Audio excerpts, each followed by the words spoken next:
Estamos no ar com mais um podcast Café com Pimenta. Lembrando, o Bruno tá aqui, ó, soprando no meu ouvido. Estamos em todas as plataformas, no Apple Podcast. É isso, Bruno? Estamos também no... Amazon Music. Também no YouTube e no Spotify. Você vai lá, procura Super Rádio Tupi, clica, vão ter todos os podcasts, mas... Café com Pimenta, o seu predileto de todas as tardes, manhãs, noites, porque a gente está ligadinho aqui o tempo inteiro. É podcast, é videocast, é auditório cast, que tem sempre uma galera aqui acompanhando. E hoje eu vou entrevistar, eu normalmente trago aqui artistas, né? Pessoas renomadas, influencers, cantores, mas hoje nós vamos falar com um especialista. Ele é médico, haja dedo, ó, ele é médico, especialista em ortopedia, medicina do esporte, cirurgia de joelho, pós-graduado nos Estados Unidos, na Suíça, diversas universidades, ex-médico do Botafogo, também é médico atuante no Hospital Federal da Lagoa e também diretor médico do CREB, que é um centro de tratamento e reabilitação. Olá, doutor Rodrigo Kais, como vai? Tudo bem? Muito bem, muito obrigado pelo convite, é um prazer estar falando sobre o que eu faço, né, todos os dias. Currículo, na verdade, não serve muito se a gente não trata as pessoas, tá? Então, assim, se puder botar alguma coisa aí atrás, é especialista em pessoas, que é o que a gente faz. Acho que o nosso dia a dia é a gente tentar dar desfecho, dar soluções para os problemas das pessoas. Então, assim, muito legal. Trouxe depois uns casinhos aí pra gente conversar. Tem uns brinquedinhos aqui, né? Não tão divertidos quanto os brinquedinhos do outro podcast que eu vi. Mas eu acho que tem várias dúvidas aí no dia a dia das pessoas. Acho que todo mundo tem alguma dor no pé, no joelho, na coluna, e todo mundo quer saber se pode correr, se pode fazer atividade física, e tem algumas novidades aí pra gente trazer. É o famoso ai que dor, né? Doutor Rodrigo tá se referindo ao podcast com a sexóloga, que foi um sucesso, né? Por isso que a gente falou dos brinquedinhos. Aqui tem um joelho. Diz ele que isso aqui, ó, já tô até desmontando o negócio, senhor. Diz ele que isso aqui tem a ver com quadril, mas deixa ele explicar daqui a pouco. Mas impossível, né? Euzinha, Márcia Pinho, que adoro uma corrida de rua, não começar a nossa entrevista falando dessa febre, né? Essa enxurrada de corridas que acontece todos os dias, finais de semana, principalmente. Acho que a gente tem uma cidade linda, né? Que caracteriza muito essa coisa da corrida de rua, mas tudo bem? Tudo isso está acontecendo? É um boom das corridas? No Rio chama muita atenção, né, Márcia? Porque isso aqui é um convite para correr. A gente tem montanha, a gente tem o Aterro do Flamengo, a gente tem a Ponte Rio-Niterói, a gente tem toda a orla. Lagoa Rodrigo de Freitas, praias. E a corrida é o esporte mais democrático que tem. É pegar um tênis, em teoria, sair para a rua e correr. Mas... Em teoria, né, doutor? Em teoria, exatamente. A grande questão é que realmente virou um boom dessas novas provas, de 5, de 10, de 21 quilômetros, de 42 quilômetros. E quando a gente pensa em corrida, a gente tem que treinar para isso. Tá? Quando a gente está no jardim de infância, quando a gente está na escola, é tudo mais fácil. Não vou fazer polichinelo, que quase ninguém faz. Outro dia eu fui o polichinelo é quase uma coisa ultrapassada, eu acho, né? Eu fui na academia outro dia, fui fazer polichinelo, todos os jovens me olharam de forma esquisita. Falei, não, o que é isso que ele tá fazendo? Esse cara tá fazendo? Ninguém conhece polichinelo mais. Que é um baita exercício cardiovascular, mexe os braços e as pernas. Mas voltando pra corrida, eu só não vou fazer um polichinelo aqui porque eu tô de vestido, gente. Mas merecia, né? Porque eu garanto que tem um monte de gente acompanhando a gente que não sabe o que é um polichinelo. A sua equipe com certeza tá torcendo pra isso. Mas é um baita exercício. E a corrida realmente ela tem um benefício aeróbico, a parte toda de esporte, e a gente sabe que a atividade física em si, ela reduz o risco de doenças cardiovasculares, ela reduz o risco de depressão, ela diminui as dores articulares, ela te coloca muito mais feliz, diminui a chance de você morrer mais rápido. Então, assim, não tem por que a gente não fazer. Só que é um esporte de impacto. E aí, com o advento da corrida, as pessoas querem, principalmente as mulheres, e a gente vai falar sobre isso. Ela vai falar mal da gente, olha. Porque quando aparece uma corrida, por exemplo, de 21 quilômetros, as pessoas falam assim, não, a corrida é daqui a um mês. Doutor, eu preciso correr essa corrida daqui a um mês. E o corpo, ele precisa de um tempo de adaptação. As corridas de 1 quilômetro, de 800 metros, de 1.200 metros, elas são mais fáceis de qualquer um realizar, mas nem todo mundo consegue fazer essas corridas mais longas, e a gente tem um tempo de periodização. Por isso que existem inúmeras assessorias de corrida, e elas são importantes que sejam utilizadas para que faça uma periodização do tempo. Periodização do treino. Periodização é exatamente o que você vai fazer no primeiro mês, no segundo, no terceiro mês, e aí você vai se preparar, e aí você vai adaptando o seu corpo primeiro para uma prova de 3, de 5, de 10, de 21 e depois de 42.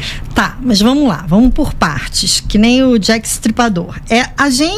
Você está falando daquele atleta, ou enfim, um atleta amador que tem a assessoria de corrida, ou de um personal, enfim, de um profissional da área, seja ele qual for, né? Mas nem todo mundo tem isso, né? E aí eu vou falar da minha experiência mesmo. Eu comecei a correr, né? No meu caso, eu comecei a trotar, corre um pouquinho, 1 quilômetro, não tinha respiração, vai 2, 3, 5... Cheguei à meia maratona. Eu não tive o acompanhamento erradamente de um profissional de corrida. Tem que ter o acompanhamento desse profissional. Você pode fazer treinos curtos e ir aumentando essa distância, fazer os tais longas. Como é que funciona isso na visão de vocês especialistas, né? Você pode fazer. Hoje a gente tem como conceito, existia um questionário para você preencher, e eventualmente você precisava sempre de um atestado médico para fazer qualquer atividade física em academia. Então hoje as sociedades de medicina do esporte, o que a gente viu? É melhor a pessoa se responsabilizar também e ir fazer uma atividade física e começar de uma forma muito leve do que ser sedentário. E aí vale para a corrida. Hoje a gente tem uma avaliação que a gente consegue fazer tanto da parte do coração quanto da parte toda músculo-esquelética. Então você pega eventualmente um paciente com sobrepeso, tá? Uma pessoa com sobrepeso que tem 200 quilos. Essa pessoa certamente, se ele começar a correr 5 quilômetros, ele vai se machucar. Ele pode ter um problema no joelho, ele vai sobrecarregar os tendões, ele vai ter um problema na planta do pé, que a gente chama de fascite plantar, que é muito comum em quem começa a correr sem uma avaliação prévia. Então, assim, o ideal é você fazer o que a gente chama de check-up, tá? Antes de iniciar esse treinamento. Porque é questão preventiva, Márcia. Prevenção, assim, é uma coisa muito utópica, né? Fala assim, não, nós vamos prevenir uma lesão. Na verdade, você só vai ao médico é chato, né? Então você só vai ao médico quando você se machuca. É que ele é chato, né? Não é um lugar muito legal de ir, né? Mas você ter a visão de como está seu corpo antes de começar uma atividade física, ela é muito importante. Então você vê como é a sua pisada, você vê se seus ossos estão alinhados, você vê como é a tua força muscular, e a gente consegue fazer isso. Antigamente os exames eram exames muito caretas, né? Só tem a tomografia, só tem a radiografia, só tem a ressonância magnética. Hoje a gente tem exames que a gente chama de exames funcionais. A gente consegue avaliar o corpo humano em movimento. Então você consegue fazer uma ergospirometria, por exemplo, que é um teste cardiopulmonar para ver como o seu coração funciona em movimento. Você consegue fazer um teste de pisada para ver como o seu pé se adapta e como ele se movimenta, e os níveis de pressão embaixo do pé, que é importante. Você consegue avaliar o nível de força que você tem nas pernas e se uma perna é mais forte que a outra. Que a gente sabe quando você tem diferença de mais de 20%, só isso já é um fator de predisposição à lesão. Quando você fala em diferença, é porque a gente ouve muito dizer isso, né? Todo mundo é maior de um lado que do outro, é torto, é essa diferença exatamente. Que assim, faz a diferença, né? Faz a diferença. Não, todo mundo é diferente, tá? Todo mundo tem algum nível de diferença, mas a gente tem o que é tolerável e o que não é, tá? E o corpo humano é maravilhoso. O corpo humano, ele é adaptável. A gente vai se adaptar. Então, eu tinha uma perna maior do que a outra. Minha história na ortopedia começou assim. Eu tive o meu vizinho, caiu um portão super pesado. Ele fez uma fratura, ficou imobilizado muito tempo. E aí os meus pais começaram, na verdade o pai e a mãe dele começaram a observar, porque o osso em crescimento ele cresce de forma diferente, e viram que eu também era torto quando eu estava de sunga. E aí viram que tinha uma perna maior do que a outra, tá? Isso foi corrigido cirurgicamente e hoje eu faço todos os esportes. Então, essa visão médica... Você fez uma cirurgia para corrigir? Eu fui submetido a uma cirurgia. 2. Eu botei 6 grampos no joelho e depois eu tirei. Então, hoje, elas são praticamente iguais, que não teve diferença. É uma cirurgia que foi feita mais de 30 anos, atrás, e hoje a gente... Sem os mesmos recursos, exames, hoje a gente eu faço a mesma cirurgia de uma forma muito menos invasiva, com resultados até muito melhores que eram. Assim você se tornou ortopedista? Eu acho que é uma das coisas, né? Eu sempre tive muita tranquilidade com as minhas lesões, que foram múltiplas, mas com dos meus amigos também. Então, quando alguém caía, às vezes um desmaiava para um lado, o outro caía para o outro, eu sempre era o primeiro a pegar uma tipóia, segurar. Então, eu acho que a vida vai te direcionando, né? Tinha um talento para isso, Tinha né? um talento. Doutor Rodrigo, a gente está falando das corridas e aí você falou dessa questão que antigamente... Hoje em dia também tem essa exigência, né, das academias, você tem que apresentar um atestado médico. A verdade é que esses atestados também são muito... eu não sei qual o grau de exigência, pode me corrigir se eu estiver errada, mas é como atestado de piscina, né? Que você tá na piscina do condomínio, você pede ao amigo que é médico e que vai te atestar para te liberar para a piscina. Agora tem um movimento grande aí querendo retomar isso para as corridas de rua. Porque, na verdade, parece que elas se tornaram muito instagramáveis, digamos assim, né? A turma está fazendo mais como uma modinha do que como um exercício. Você acha que isso é válido? Opinião pessoal, eu acho que a gente tem que democratizar a atividade física. Mas, por outro lado, eu acho que esse movimento da gente tirar o atestado foi exatamente para cada pessoa, cada indivíduo ser proativo e responsável pelo seu próprio corpo. A gente terceirizar isso para o médico, simplesmente, isso é difícil, porque às vezes ele não chega. E a gente tirar da atividade é muito ruim. A grande questão é que realmente teve uma avalanche de provas. A gente está falando que eram 130 provas, se eu não me engano, posso estar errado no número, me perdoe, mas assim, em 2023 em torno de 130 provas, 2024 foi para 150 e já tem uma previsão de quase 200 provas aí em 2025. Então assim, o aumento é muito grande e o intervalo entre as provas às vezes não são respeitados. A periodização, que foi o que a gente falou, de você passar de uma prova de 3 km para 21, isso não é respeitável e as pessoas estão se machucando. Tá? Então, esse movimento do atestado, ele vai muito em função disso também. Você vê isso no consultório? Pessoas mais lesionadas por conta dessa repetição de corrida? Porque se a gente for fazer que nem folião de carnaval, que quer desfilar em todas as escolas de samba, se eu acompanhar todas as corridas de rua que tem, eu passo todos os finais de semana correndo. É igual o camarada que vai esquiar. Ele não esquia o ano inteiro, ele vai para uma estação de esqui, ele vai esquiar 8 dias sem parar. Vai fazer valer o dólar e o euro. Então ele vai esquiar de 7 da manhã até 9 da noite, se pudesse.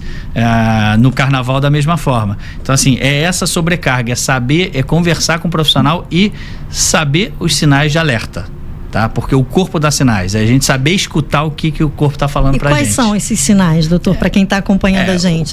O principal é dor. Assim, dor não é normal. Tá? A gente tem a capacidade adaptativa. Então, eu vou te trazer um exemplo que não tem a ver com corrida, mas eu acho que são os atletas que têm maior limiar de dor. As pessoas me perguntam assim, você tratou o campeão de MMA, o campeão de jiu-jitsu, esse cara tem um limiar de dor muito grande. Não. As pessoas que têm o maior limiar, que conseguem aguentar mais dor, pelo menos na minha experiência, são as bailarinas e as ginastas. Tá? Eu acho que desde cedo, desde criança, elas estão acostumadas a modelar o corpo. Né? Porque elas vão ganhando performance de acordo com a flexibilidade, de acordo com aqueles saltos malucos que elas vão fazendo, com a ponta e a deformação, e a deformidade, as deformações que o corpo vai passando. Então assim, isso é bem interessante. Na corrida a gente precisa de um tempo também, tá? Realmente a gente precisa de um tempo para que isso passe. Mas o corredor, ele é diferente. Ele entra numa adrenalina. Você é corredora, você sabe disso.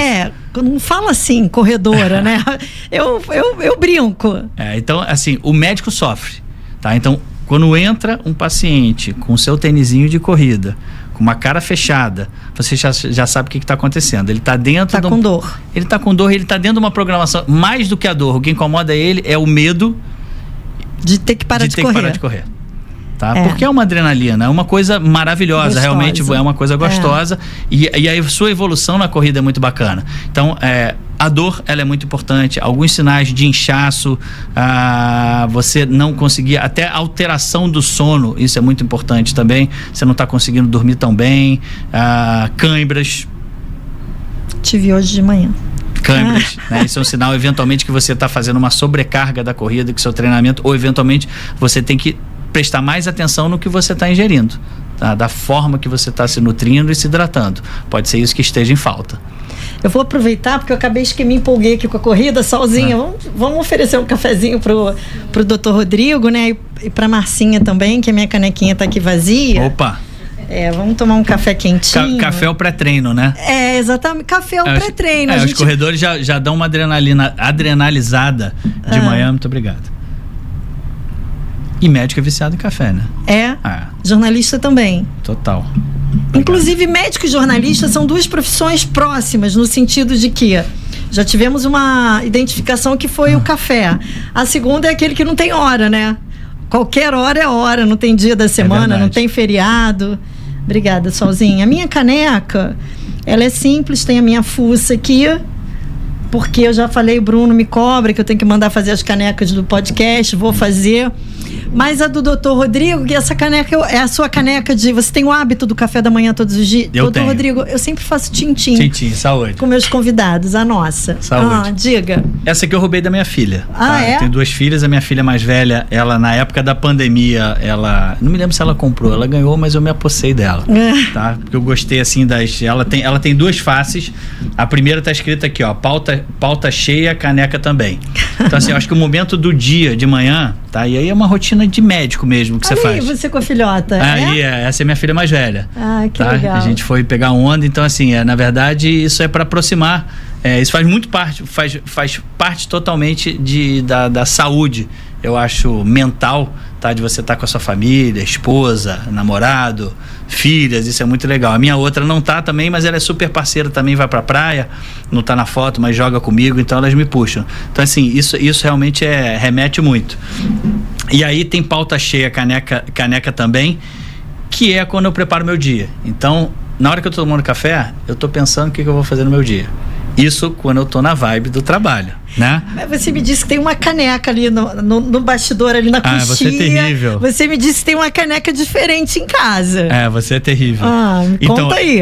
O outro, hoje eu tô... Olha ele desconversando da caneca de casa. Hoje eu tô de off. Não, esse é uma... Eu tô de off é quando tá fora do pontão. Eu já viro pra cá, eu não tô trabalhando. Meu irmão também é médico, que inclusive meu irmão também é ortopedista. A gente falava muito assim, hoje o Carlos tá de sobreaviso. Aí tá de off? Tô de off, né? Mas ela vira muito rápido. Tá, então o médico, na verdade, ele é médico 24 horas por dia. Não que tem que trabalhar 24 horas por dia, mas eu acho que aquela formiguinha tá. E aí da outra caneca que eu falei, que era a caneca mais antiga que eu tinha.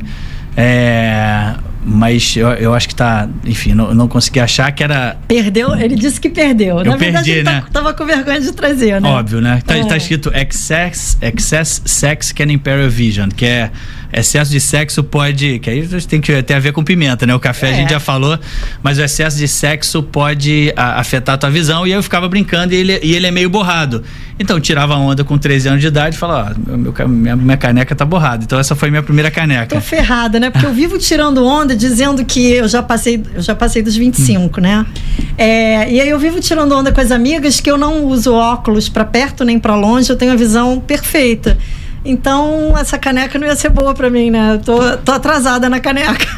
Porque a minha visão é boa. Não é a minha área de ação, tá? Mas essa é a pergunta que um monte de gente faz no consultório também. Doutor, tem algum problema fazer sexo antes da atividade física, tá? Eu fui médico do Botafogo muitos anos e isso era uma questão também entre os jogadores. O jogador de futebol tem esse jejum, né? Antes eu não sei se o jejum existe, não.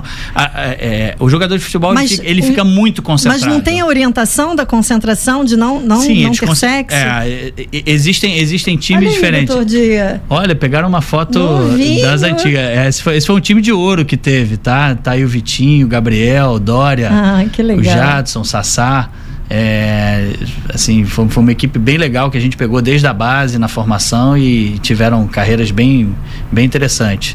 E aí tinha uma equipe multidisciplinar, né? Então tinha psicólogo, nutricionista, o médico. Então tudo isso era discutido. A gente tinha um round com todos os profissionais da saúde, tá? Então era um núcleo de saúde. Doutor Rodrigo sem óculos. E de cabelo preto e com cabelo, né? Não, e sem óculos. Ele disse que a caneca dele diz que o sexo, como é que é a relação? Pode piorar a sua visão. Pode piorar a sua visão. Eu tava concentrado, é isso. Os jogadores se concentravam e a gente também. Mas assim, a literatura era muito... Ela é muito dividida. Tem alguns artigos que falam que você não deve fazer porque você tem um gasto calórico maior, mas a sua grande maioria não modifica de uma forma geral a sua performance. Então não tem uma coisa assim também da descarga, o cara fica mais relaxado, sem dúvida nenhuma. Então assim, a questão toda do relaxamento, da pessoa estar mais feliz, da descarga de adrenalina, obviamente ele não vai fazer durante 2 horas, 3 horas, porque ele também não há perna que aguente. E aí, então, antes de correr, se quiser namorar, pode? Pode. Mesmo que se for uma maratona, uma meia maratona. O ideal é que faça algo comedido, porque você tem uma prova no dia seguinte e que durma muito bem. Tá certo. A gente está falando dessa coisa da corrida e que não tem limites, né? Você já passou por esse assunto. Eu, particularmente, quando vou a uma corrida de rua, eu não sei se é porque eu sou jornalista, eu não sei se é porque eu sou virginiana, mas eu observo e fico muito impressionada com a diversidade, né? Então tem corredores que você olha e diz assim, pô, você só sente o vento passando, né? Que é aquele cara de alta performance. Você vê pessoas, no meu caso, que eu considero, né, ali no meu padrão, no meu limite, que correm como eu. E tem uma galera que corre também, não estou dizendo que corra menos ou mais com menos qualidade, mas tem uma turma pesada, tem uma turma que pisa torto, tem um corredor característico que é um senhorzinho que corre descalço, todas as corridas ele está lá presente. Tudo bem, essa mistura toda é possível? Mistura no sentido de essas pessoas podem correr dessa forma? Eu acho que o maior exemplo que eu tive na minha vida em 2007, eu fiquei nos Estados Unidos 2005, 2006. Em 2007 teve o Pan-Americano aqui no Rio de Janeiro. E a gente montou uma equipe de pesquisa, de avaliação.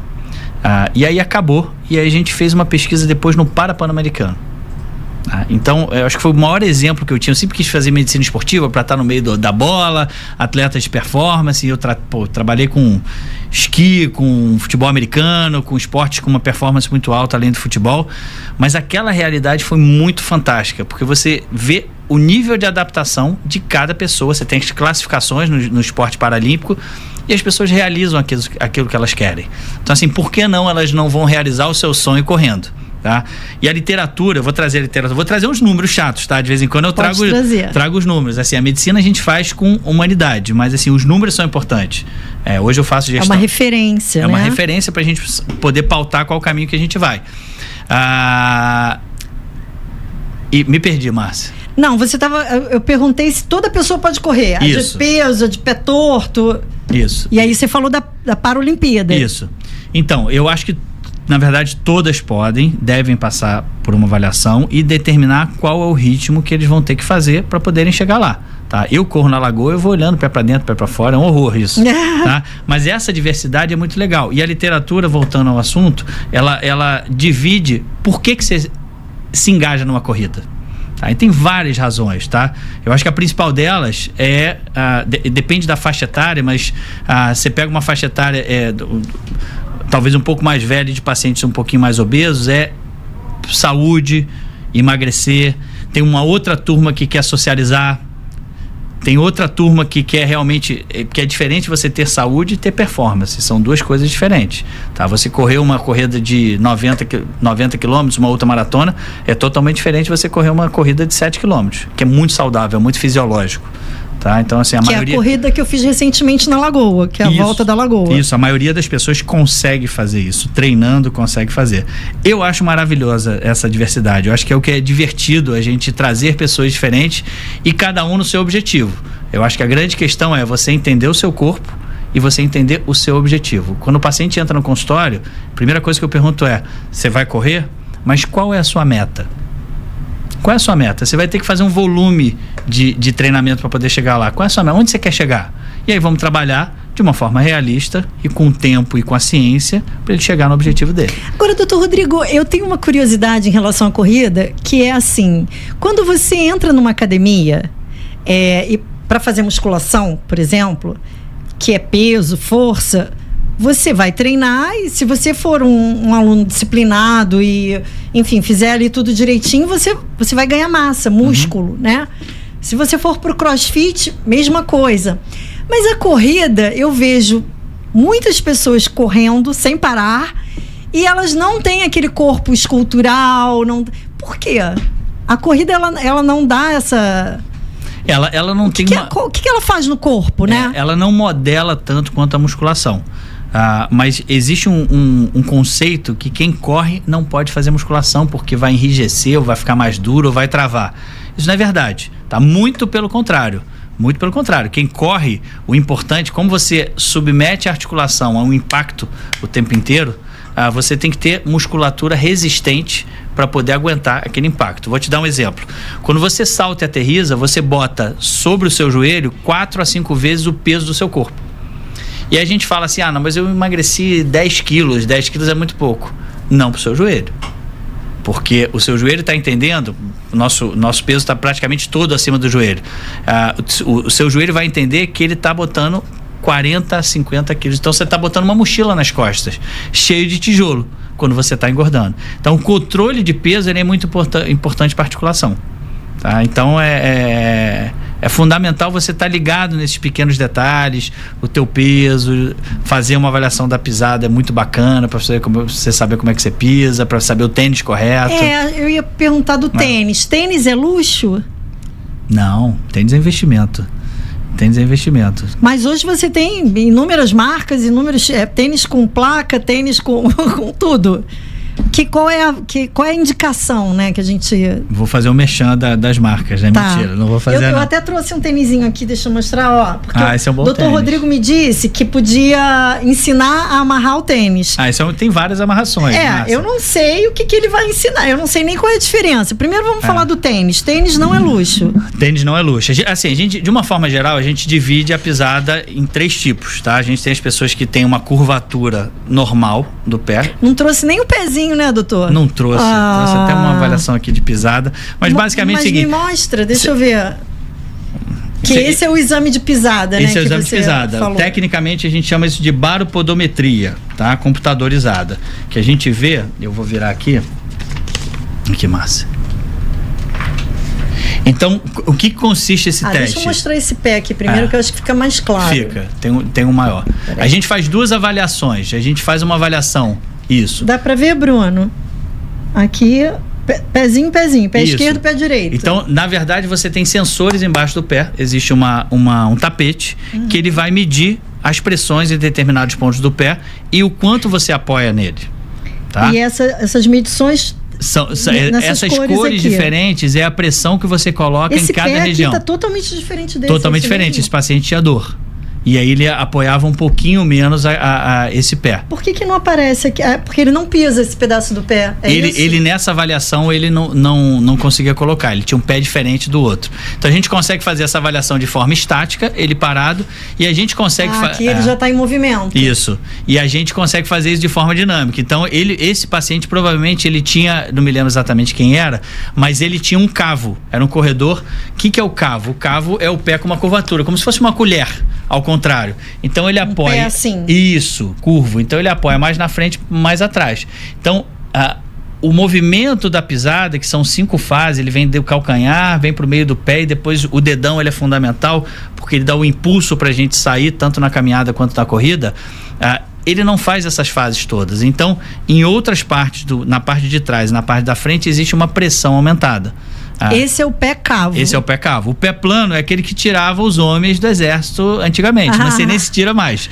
Acho que não. Que era o pé caído, é o pé chato. Que esse é o grande candidato a... Quando você fala em pé caído, é aquele pé assim... Ele vem pra dentro, ele desaba. É o pra dentro. Ele desaba. Esse é um grande candidato a botar uns tênis um pouco mais rígidos, que não deixam o pé cair, ou eventualmente usar uma palmilha. Tá? E esse teste ajuda muito. Palmilha funciona, então? Funciona, não. Mas uma palmilha... eu imagino que uma palmilha com a orientação médica, não é aquela palmilha que eu vou ali e compro numa loja esportiva, Às vezes funciona. Essas palmilhas que você compra numa loja esportiva, desde que seja para o seu pé, elas eventualmente funcionam, elas são customizadas. Tem um padrão, mais ou menos, é isso? Tem um padrão, isso. Então, e você se adapta. Teve uma história até de um jogador que na época a gente foi para Libertadores e ele ia fazer uma avaliação, a gente ia trazer esse jogador e ele tinha um pé muito curvado. Muito. O tal do Cavo. Tá? Jogou fora do país. E aí. Não pode falar o nome do jogador? Eu não falo. E aí eu perguntei pra ele se ele já tinha usado palmilha. Ele falou assim: eu usei uma vez, quando eu tava na Itália, e aí eu comecei a jogar mal, fui pra beira do campo, tirei a palmilha. E eu acho que ele fez 1 ou 2 gols e nunca mais usou palmilha. Olha! Então, assim, psicologicamente pra ele... Esse cara nunca mais vai botar palmilha no pé, né? Nunca mais. Pelo menos não pra jogar bola. Ele tava super feliz e ele se adaptou. Mas na corrida, que é um exame, é uma avaliação, assim, do dia a dia, são esportes aí rotineiros que você vai fazendo, eu acho legal você fazer uma avaliação, ver se você precisa de uma palmilha. A maioria das pessoas não precisa. Tá? A verdade é essa. Mesmo que o seu pé não esteja dentro da normalidade total. Mas quais são os pés? O Cavo, que é esse assim. Isso. O neutro, que é onde o meio do pé ele encosta. O neutro é o correto. É o correto. Você tem a região do médio, o antepé é a região dos dedos, o retropé, a parte de trás é onde está o calcanhar, e o meio do pé onde está essa curvatura, você deveria ter mais ou menos 2/3 de apoio desse médio pé com solo. Tá? E quando você desaba muito o teu pé, quando ele cai muito pra dentro, é o pé plano, ou o pé chato. E o pronado? É o pra fora? O pronado é o movimento que você faz. Tá. Então você pode pronar, que é cair pra dentro, ou supinar, que é pra fora. Então, às vezes você tem até um pé cavo que prona. Então, essa avaliação, esses nomes... Esse exame que a gente mostrou aqui é o exame que vai detectar isso. Se o seu pé é assim, assado, cavo, pronado... não. Óbvio que a gente tem isso dentro da clínica e a gente consegue facilitar. É um exame que tem várias clínicas ortopédicas, clínicas de fisioterapia, mas dá para fazer isso de forma simples. Dá para fazer isso, você pintar o seu pé e botar num papel. A gente chama de plantigrafia. É possível fazer também. Então que nem o dentista, quando ele bota tipo aquele molde pra marcar de preto pra saber se o dente tá alto ou não, quando ele tá moldando. Exatamente isso. Dá pra fazer isso, eu pinto meu pé, piso ali na folha branca, sei lá. Obviamente você tem menos informações, mas assim... Não, doutor, não dá pra fazer isso. Não tá bom. Não dá pra fazer isso, né? Agora, uma curiosidade. Quando a gente tem o tênis que sempre fura aqui na frente, isso é um indício de alguma coisa? Isso é indício provavelmente que o teu tênis está menor do que deveria ser. Então... Aquela, fazendo pergunta da vida. Eu senti que foi meio pessoal isso. Já joguei vários tênis fora, assim, que só fura aqui. Porque o tênis de caminhada, ele pode ser com um tamanho exatamente do teu pé. Eventualmente na corrida, principalmente nas corridas mais longas, dependendo do seu tipo de pé, você pode comprar um tamanho maior. Porque o pé, ele vai ter a excursão, ele vai correr um pouquinho pra frente sem machucar o seu meia dedo. Sem meia? Em geral com meia. Tá? Um é mais higiênico, porque você vai estar reutilizando esse tênis. Porque sem meia a gente sente o tênis, né? Eu tenho isso. De sentir o tênis no pé, sabe assim? O ideal é que seja uma meia que você troque calor. Mas no tênis direto, a maioria dos tênis não é tão preparado para você botar direto. A maioria dos tênis ele é preparado realmente para você utilizar uma meia. Eu falei isso, mas na verdade eu falo isso relacionado ao treino. A corrida eu também acho que tem que deixa eu ver a amarração. Como é essa amarração? Então, na verdade, assim, isso é uma dica de corredor. Tá limpo, doutor? É novo, ótimo. Não tem chulé. Cadê Isso não tem nada a ver com a parte de medicina. Isso são dicas, na verdade, dos próprios corredores que eles vão passando para frente. Então, quando você vê um tênis, a maioria das vezes a gente vê que tem um furinho. Tem, que eu não sei para que serve. Então, esse furinho, ele pode dar mais estabilidade para o pé não cair. Então, principalmente nos pés que são o que a gente chama de pés planos ou pés chatos, você pode fazer eu já vi isso no TikTok. Você faz uma forquinha. Tá vendo como café com pimenta é cultura? É cultura. Você faz uma forquinha e aí você vai passar isso aqui por dentro, ó. Ih, já me perdi. Mas isso tá, tem, isso prende tem, ali, faz um arquinho. Isso. E aí você vai amarrar, na verdade. Olha! Você vai puxar para cá. E na hora que você fizer a amarração, você vai trazer essa parte interna e você não vai deixar que o pé desabe. Tá? Eu tenho pé plano. Eu deixei pé plano é o pé chato que cai. Pé chato. Eu deixei de usar palmilha porque eu fiz a amarração e funcionou para mim. Foi o suficiente. Que legal. Então, existem várias dicas. Eu acho que os seu tênis. Tem muita coisa. Vou mostrar aqui, Bruna, ó. Aquele furinho extra que tem aqui, que eu achava que era só para botar o cadarço para dentro e não aparecer. Ele vai funcionar como um batente. É como se fosse uma orelhinha, ó. Faz o Mickey aqui, ou a Minnie. E aí passa aqui por dentro. Passa o oposto por dentro e puxa. Ó. Tcharam! Viu, Bruno? Aprendeu? Vai correr comigo? Duvido. Vamos avaliar o pé do Bruno depois, hein? E as marcas, doutor? A gente não é pra gente fazer propaganda, mas assim, não tô falando em marca, eu digo, tem um monte, né? Por exemplo, esse meu tem um saltão, aí tem uns que tem uns saltos gigantes, enormes, né? É bom, não é bom? O tal a placa de... esse é um outro capítulo, da placa de carbono, né? Isso. Tem nalho de carbono. Isso evoluiu muito nos últimos 10 anos, Márcia. Então, assim, a gente, tinha época que você corria, você tinha o rainha, você tinha o top, você tinha os tênisinhos baixos. Que chute, quem é da época do que chute? Do que chute, do conga. Mas hoje você tem uma tecnologia milionária por trás do desenvolvimento do tênis, e quase todas as marcas tem vários tipos de tênis diferentes. Tá? Então, por isso que é importante você saber qual o seu tipo de pé. Como você pisa, se o seu pé vai para dentro, vai para fora, como você se sente melhor, porque eu acho que abre uma gama. Na hora que você, sem pensar em marcas diferentes, mas na hora que você entra para comprar o seu tênis de corrida, você já sabe o direcionamento e o tipo, independente da marca que você quer.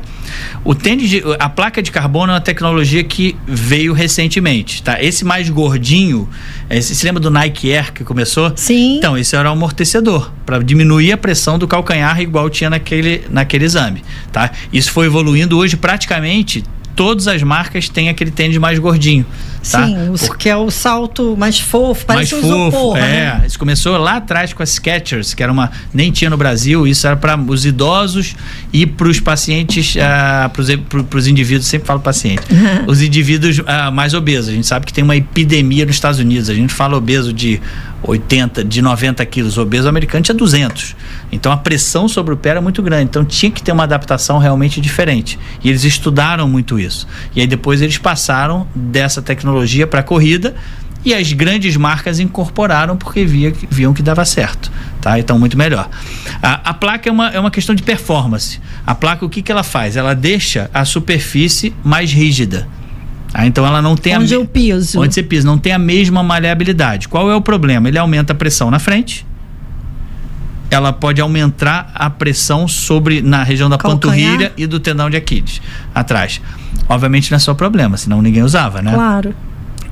Ela dá mais velocidade, ela te devolve mais rápido. Dá mais performance. Melhora a tua performance. Então, assim, em média, o tênis com placa, ela dá 1 a 3% de velocidade a mais para você. E ela diminui também o seu gasto metabólico, tá? As suas calorias. Então, assim, você consegue otimizar a tua corrida gastando menos energia, em geral, entre 3% e 4%. Tá? Mas o que a gente recomenda? A pessoa tem que estar alongada, a pessoa tem que ser experiente para poder utilizar esse tipo de tênis, o de placa, e normalmente utiliza e aí, digamos, está treinando para 42, ele vai fazer isso para ganhar velocidade. Então ele vai fazer isso no treino de 5, 10.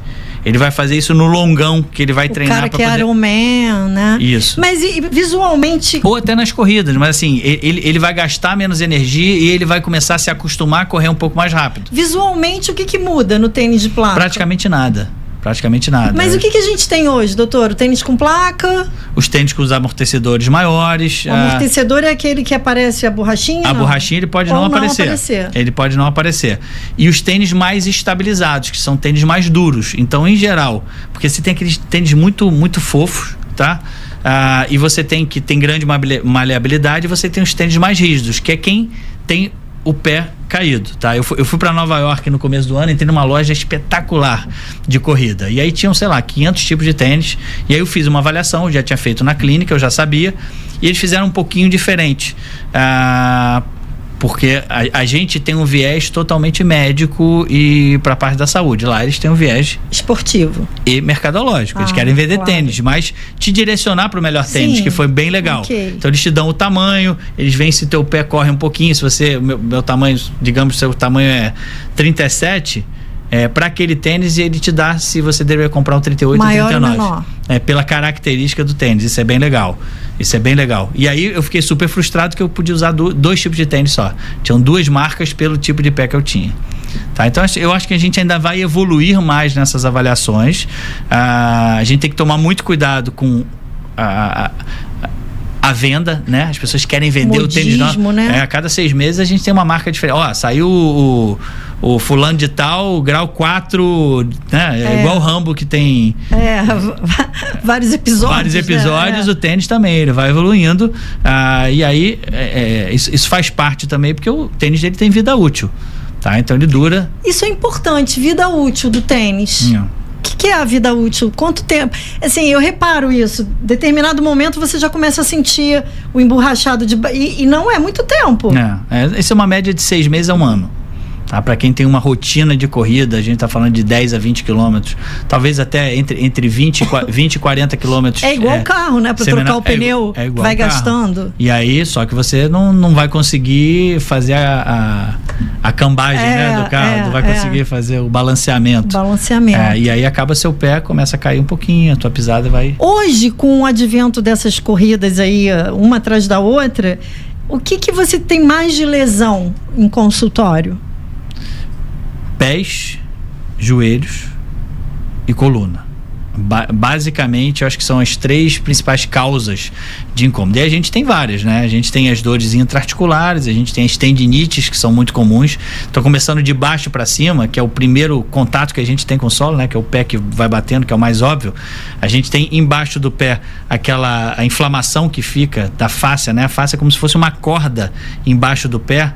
Ela fica e ela funciona também como um trampolim. Então, dependendo da forma que você entra, o ideal é que você entre com o calcanhar e faça esse movimento muito harmônico. Tem gente que corre só com o antepé, que já pisa lá na frente. Tem gente que bate muito forte com o calcanhar. Isso que eu ia perguntar, aquela corrida que você tá correndo assim, sem fone, né? Porque se tiver de fone, você não escuta. Aí vem pá.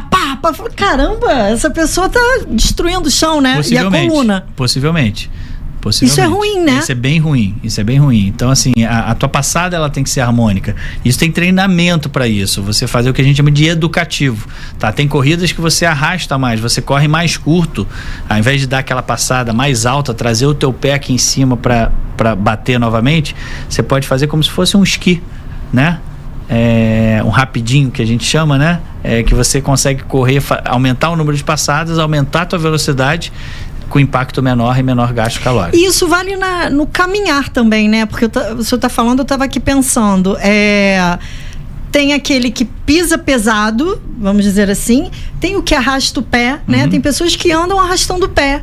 Isso também não deve ser... Não, também não é bom. Então, assim, a passada que você faz de forma equilibrada, você ter uma passada do mesmo tamanho do outro, né? A gente chama isso de tamanho de passada, isso é super importante. Agora, doutor Rodrigo, essas lesões que aparecem em consultório, elas são facilmente tratadas? Ou dá ruim? Dá ruim a ponto de cirurgia? Então, pode dar ruim a ponto de cirurgia. Por isso que essas avaliações, elas são importantes. Voltando, a gente tem a fascite plantar, a gente tem as tendinites, tanto do tendão patelar, que isso aqui é um joelhinho, tá? Então, vou dar um exemplo do joelho, que é minha área cirúrgica de maior ação.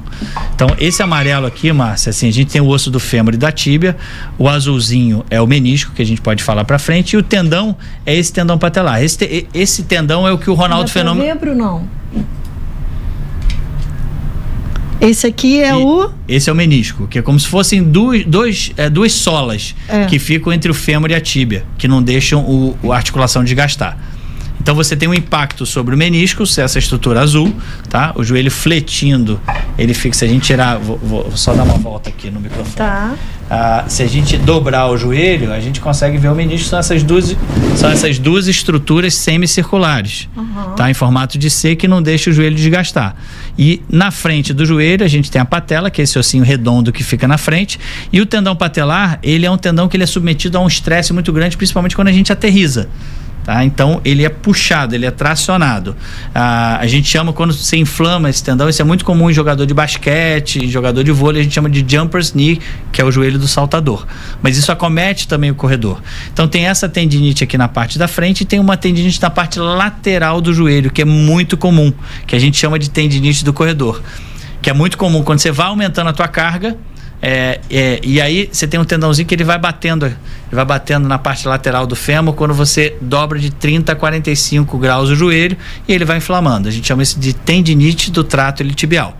E aí você tem que ver de que forma você está correndo, você tem que alongar esse trato iliotibial, e a fisioterapia ela é fundamental, ela tem papel fundamental na evolução da corrida, na tua performance, mas ela é muito benigna. Essas patologias, as indicações cirúrgicas, elas são menos de 2% dos casos que aparecem, 1% do consultório. A gente tem várias terapias hoje para poder tratar. A gente faz fisioterapia, a gente consegue tratar na água com a hidroterapia, a gente consegue fazer acupuntura, que ajuda a tirar a dor. A gente acha que é só... A acupuntura é maravilhoso, né? Né? Então, a gente tem muita, assim, a ciência embasa a gente, tanto da medicina chinesa, para melhorar a dor e vai dando um conforto. E a conjunção desses tratamentos juntos, Márcia, elas são muito legais. Tem um tratamento chamado terapia por onda de choque também, que são ondas acústicas, quando você tem calcificação no tendão ou processo inflamatório, que não só tira a dor, como ajuda a melhorar a vascularização e criar um tecido mais saudável na região. Então a gente já está não só tirando a dor, como a gente está melhorando a qualidade do tecido. Mas quando você acelera muito essa velocidade, o que às vezes acontece? O teu corpo não teve tempo de adaptação. E aí, por exemplo, uma cartilagem ou menisco que não estão acostumados com aquele peso, aquele estresse que eu falei que pode aumentar de 4 a 5 vezes, eles começam a sofrer. E aí pode acontecer ou uma ruptura do menisco, ou um edema ósseo, tá? Ou uma canelite, que é aquela dor na canela, tá? Que ela pode ser simplesmente um processo inflamatório que a gente cura de uma forma muito tranquila, ou você pode ter um edema dentro do osso que pode evoluir até para uma fratura. E como é que a gente sabe se é muscular o osso sem ir ao médico antes? Tipo, porque o muscular, muitas vezes um remedinho, né? Até a própria, mas a fisioterapia também vai ter que passar pela avaliação médica. Mas porque o osso é mais preocupante que o muscular, não? O osso porque se você continuar correndo, aquela área de fragilidade ela pode completar de um lado para o outro e fazer uma fratura. Por que a gente quebra o osso, Márcia? A gente quebra quando, imagina, você der uma martelada no osso de uma força X. Se o osso não conseguir aguentar, o osso vai quebrar. Vai romper. Vai romper. Então, você tem um acidente de carro, é aquela força brutal e você faz uma fratura. Da mesma forma, quando você faz aquele água mole, pedra dura, tanto bate até que fura. Então, é aquele conceito que ele vai fazendo pequenos estresses, você vai fazendo microtraumas sem tempo de recuperar, que essa é a questão, você tem que ter uma periodização, e aí vai fazendo uma área de fragilidade e ele pode quebrar. E você consegue detectar isso com a dor. E aí você me perguntou, será que eu consigo detectar isso sem ir ao médico? Na maioria das vezes sim, porque a dor muscular, ela vai ser em cima do músculo, e ela tende, essa que a gente chama de dor muscular tardia, tá? Pode aparecer até 24, 48 horas depois da atividade física.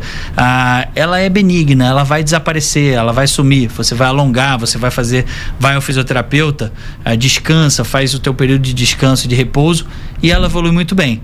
Agora, a dor que a gente chama de recidivante, essa é a dor que preocupa a gente. Isso quer dizer, você tomou um analgésico, você fez gelo, você fez repouso. E não adiantou nada. E não adiantou? Isso é um sinal de alerta, você tem que ir ao médico. Mas isso não quer dizer que é ósseo. Não, de forma alguma. A incidência ela é muito baixa, graças a Deus. Mas você identificar rápido te possibilita eventualmente fazer um retorno no seu treinamento. Isso quer dizer, direcionar, talvez você esteja usando não o tênis correto, ou eventualmente você evolui muito rápido para a tua corrida. E às vezes o que a gente faz junto com um educador físico? Ele tira aquela intensidade de corrida e substitui aquilo com uma bicicleta. Ele não deixa de correr, mas substitui aquilo com um transporte, que é aquele elíptico, que você não tem impacto sobre a articulação, fortalece mais as musculaturas que ajudam a proteger a estrutura óssea, e aí o indivíduo ele vai muito bem. A gente repara assim que uma observação minha, posso estar errada, que tomar café, quando café tá bom. Fica à vontade, quando por mais que você tenha uma lesão, e você procura um médico, hoje a orientação me parece que não é para a atividade física, né? Isso o indivíduo pode continuar fazendo atividade mesmo machucado, lesionado? Obviamente depende da lesão, mas eu acho que é importante. Eu vou te dar um exemplo. Existe um recurso que a gente chama de ciclo ergômetro de braço. Então, até pacientes que operam o joelho, que obviamente naquele momento onde está se recuperando ele não vai poder fazer exercício, se ele quiser manter a capacidade aeróbica, ele pode fazer um exercício de membro superior. Entendi. E a liberação das substâncias, e isso é o mais legal, a liberação das substâncias que são liberadas no teu corpo, elas ajudam a cicatrizar, a recuperar e cicatrizar. Então você tem um efeito que a gente chama de efeito anabólico, de construção de um novo tecido, diminuir o processo inflamatório e melhorar a tua dor e melhorar e otimizar, fazer com que a sua recuperação no final seja mais rápida. Doutor Rodrigo, eu vou entrar num assunto que não me cabe, mas vamos falar de envelhecimento. Tô brincando aqui por causa da história da idade, né? Cada vez mais a gente fala de longevidade, né? As pessoas estão vivendo mais, né? Ao mesmo tempo, a gente repara que a medicina tem alguns protocolos mudando rapidamente. Tivemos aí recentemente a mudança da pressão arterial, 12/8 não é mais pressão baixa, né? Uhum. Não é uma pressão considerada boa. Mamografia aos 40 anos. O que mudou dentro da parte de musculatura e parte óssea, dentro da ortopedia, nesse olhar do envelhecimento? Porque agora o teu paciente é diferente, né? O cara de 50 tá relativo ao de 40, 30. Não, a pergunta super, super pertinente, super boa. Assim, o envelhecimento eu acho que é um problema de todo mundo, tá? Eu acho que eu não consigo me ater simplesmente à parte ortopédica, tá? Eu acho que é um processo global, natural, que a gente vai passando, sim, adaptativo, algumas coisas não se adaptam, que a gente tem que entender o que o corpo passa, tá? Eu vou fazer uma referência até que a gente utiliza muito, alguns estudos, tá? Em alguns lugares que estudaram melhor como é que o nosso corpo foi passando e evoluindo com o passar dos anos. A maioria dos estudos de pressão arterial é de uma cidade em Boston chamada Framingham. Então os estudos sobre qualidade de vida, sobre pressão arterial, o que você deve fazer para ter qualidade, para melhorar a sua pressão, a sua diabetes, foram acompanhados com o passar dos anos, não me lembro exatamente a década, mas a gente já deve ter pelo menos 70, 80 anos aí de estudo de Framingham, talvez muito mais, nesse acompanhamento que a gente chama de acompanhamento longitudinal da saúde das pessoas. E aí é uma cidade menor que você consegue pegar tudo. Então você já sabe o que faz bem. E aí a atividade física, ela foi nesse caminho porque viram que todas as pessoas que faziam atividade física tinham redução de várias doenças e de vários problemas. E aí, mais do que isso, agora de uns anos para cá, a gente não quer só dar mais anos à nossa vida, né? A gente quer dar mais vida. Eu marquei essa frase aqui nas minhas anotações. A gente quer dar mais vida. Mais vida aos anos e não anos à vida. A vida. Então a gente não quer só envelhecer, a gente quer envelhecer com qualidade de vida. Então assim, isso é muito importante. E a gente começou a olhar os lugares no mundo onde você vive mais e vive melhor, né? Então tem alguns lugares no mundo que a gente chama de, eu vou até pegar uma colinha aqui, que são o que a gente chama de blue zones, que são os locais onde as pessoas viviam mais de 100 anos. E aí começou a se estudar por que elas viviam mais, o que elas tinham em comum para poder viver mais, né, de uma qualidade. E aí são cidades, você tem uma cidade, você tem a Sicília, na Itália, onde você tem uma cidade na Grécia, você tem Okinawa no Japão, você tem na Costa Rica, não me lembro exatamente o outro país que tem, são cinco países considerados. Cadê a colinha? Pode pegar a colinha. Posso pegar? Não me lembro do outro. Eu até... o outro é bem interessante. O outro é Loma Linda, na Califórnia. Depois eu vou até te falar que é interessante também. E aí o que tem de hábitos, tá? Alimentação natural, atividade física, fortes vínculos sociais. Eu marquei que eu achei isso, bem eu queria legal. te perguntar o que bem legal. É o que? São as amizades? É a vida social? É a vida social, tá? E aí a gente faz até um paralelo com o Covid, que foi algo inédito na nossa talvez na nossa existência, né? Esse nível de isolamento, isso eu reparei muito. As pessoas ficaram, de fato, muito doentes. As pessoas ficavam muito doentes. A maior queixa que tinha no meu consultório não era que ele tinha dor quando vinha na época da pandemia. Era que a memória não era mais a mesma. E as pessoas sentavam no consultório, às vezes, e elas não iam embora, porque elas queriam conversar muito. Você tinha uma demanda absurda das pessoas colocarem para fora aquilo que elas estavam sentindo, e elas perderam, na verdade, um tempo não só de socialização, mas também de atividade física. Porque você não subia escada, você não saía, você não andava, não ia para padaria, você não ia para o trabalho. Então as pessoas se tornaram, de fato, forçadamente, sedentárias. Tá? Então a Covid teve muito esse impacto social também, e essa felicidade. Então tem esses fortes vínculos sociais, você tem um propósito de vida, você tem chama Ikigai em japonês. Então você tem uma meta, você querer chegar a algum ponto, você tem um propósito, fazer o bem para as pessoas. Isso é muito legal, isso traz muita saúde a você, traz felicidade, e a gestão do seu estresse. A gestão do seu estresse passa por você dormir bem e você ter boas relações. O quanto você trabalha. A gente falou do jornalismo, da medicina, que a gente tem muito isso. Não tem dia ruim, né? Tem muito isso em comum, tá? Então, assim, eu também estou chegando aos 25 anos, igual a você. E eu fiz, esse ano, eu estou fazendo coisas que eu talvez não fizesse por mim, apesar de ser ativo esportivamente, fazer alguns esportes há muito tempo. A praia me traz muito prazer com isso, mas hoje eu tenho o meu dia que eu entrego para mim uma qualidade de vida melhor. Então eu faço terapia, onde eu cuido da minha mente, eu tenho um momento de reflexão que é um momento muito importante, e nesse mesmo dia também eu faço sempre uma atividade física que é que me dá mais prazer. E esse ponto de partida, no meio da semana, isso mudou completamente a minha vida, tá? E a percepção que eu tenho com as pessoas. Então, assim, ser bondoso, estar com pessoas, você envelhece melhor. Essa é minha, olha aí, você na praia. Essa é minha turma. Que é bem legal. Doutor Rodrigo não tá ruim não, né? Não, tem Photoshop, né? Mas a gente não bota assim.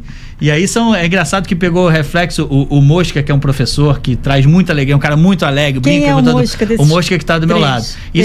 Isso é o final de ano da minha rede de futebol, que eles chamam a rede dos coroas. E lá no canto é o Tininho. Você sabe que a gente entrevistou pela rádio, não foi, Vitor? Talvez até você conheça. Como é o nome dele? Agora eu não vou lembrar. É um coroa de Copacabana, super conhecido também de rede de vôlei. Cabeludão? O Cabeludo. Não, Cabeludo. Nossa, Cabeludo é meu paciente. Figura. Eu acho que eu mandei até depois uma foto pra vocês. O Cabeludo. Eu vi uma foto, mas não sabia que era ele. Ele trata na clínica com a gente. Nós fizemos matéria com ele e é um figuraça, porque ele tem uns termos que ele trata os velhos. É o subóbito que ele chama. Ele é sensacional. Sensacional. A gente fez uma entrevista, fomos até Copa, fizemos ele na rede de vôlei, muito legal. Mas ele é o espelho disso que a gente falou. Ele é absolutamente assim, a encarnação do que é envelhecer com qualidade de vida, com humor. Jair. E ele é uma figura, tá? Ele é sensacional. Só trazendo a foto de novo, assim, a gente tem gerações diferentes aqui, tá? A gente tem de 30, 40, chegando 50 e 60, 70, que é o Tininho, que é o presidente da nossa rede, tá? Que ele é fantástico. E aí, por que ele chegou aí? Porque ele sempre foi ativo. Então eu conheço o Tininho há mais de 30 anos, estou fazendo uma referência aí para ele, talvez eu nunca tenha feito dessa forma. Viu, mas Tininho? Tá famoso, tá no Café com Pimenta, hein? E ele é um cracaço, ele joga sempre jogou muito bem, sempre esteve muito presente na praia, tá? Da Cruzada São Sebastião ali no Leblon, que é a pluralidade em pessoa. Então na minha rede a gente tem pessoas. A praia é muito democrática. A praia é muito democrática, né? Tá todo mundo de sunga, não tem diferença absolutamente nenhuma. E o final de ano, antes eram campeonatos de dupla, e hoje a gente faz campeonatos de quadra, porque tem 60, 70 pessoas jogando, que o mais importante não é o jogo, é o churrasco e o show depois. Então a confraternização é muito legal. E voltando ao Cabeludo, ao Raiz, que é o Cabeludo Raiz, né, que ele chamava, ele traz muita alegria, mas ele joga. E a rede dele, você tem, pode ser o subóbito que eles chamam, mas eles têm realmente uma mobilidade muito diferente da maioria da idade. Eles têm realmente uma disposição muito maior. Eles estão nessa listagem aqui, né? Da alimentação natural, da atividade física, fortes vínculos sociais. Talvez você não consiga fazer tudo isso, mas eu acho que a conscientização que isso muda a tua vida. Então, assim, talvez ele não vai deixar de comer o seu churrasco. Sim. Ele não vai deixar de tomar seu chopp, O churrasco pode, a proteína. É isso. Eu ia falar do torresminho, mas eu peguei mais leve porque eu gosto. Mas é você estar atento para aquilo que você pode fazer.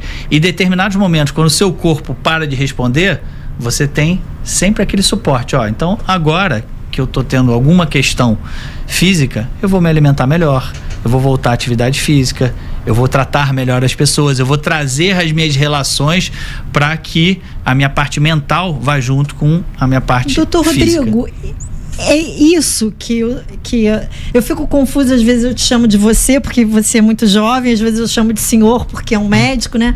Mas é isso que você diz quando fala assim, tratar um paciente como um todo, porque eu reparo isso nos médicos. Recentemente eu também levei meu filho para uma avaliação de um médico do esporte e existe esse discurso, né, de cuidar da mente, de pensar em ser uma pessoa melhor, da atividade física, das relações pessoais. Ele, inclusive, falou com meu filho, que é jovem, adolescente, sobre namoro, né?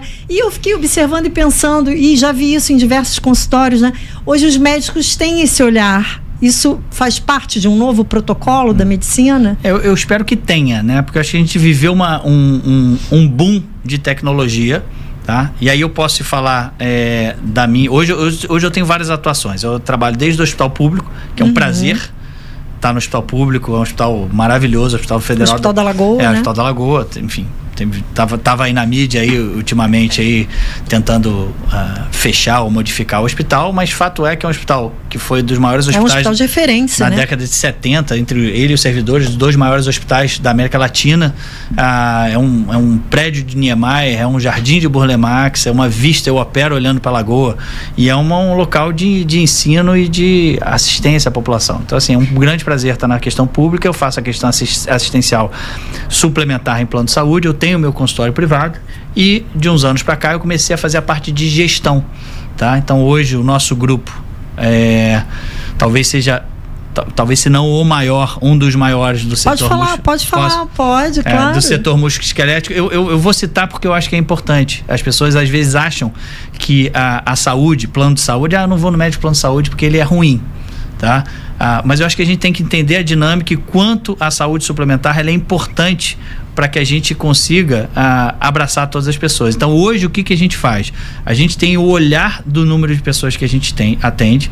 Então, só para te dar um exemplo, hoje a gente atende 200 mil pessoas, a gente faz 200 mil consultas por ano. A gente faz mais de 1 milhão de sessões de fisioterapia. A gente tem 20 unidades em 6 estados diferentes. Tá? Então, assim, esse grupo ele tem que ter ciência por trás. A gente tem que estudar os números e fazer de uma forma que esse fluxo funcione, porque tempo é dinheiro.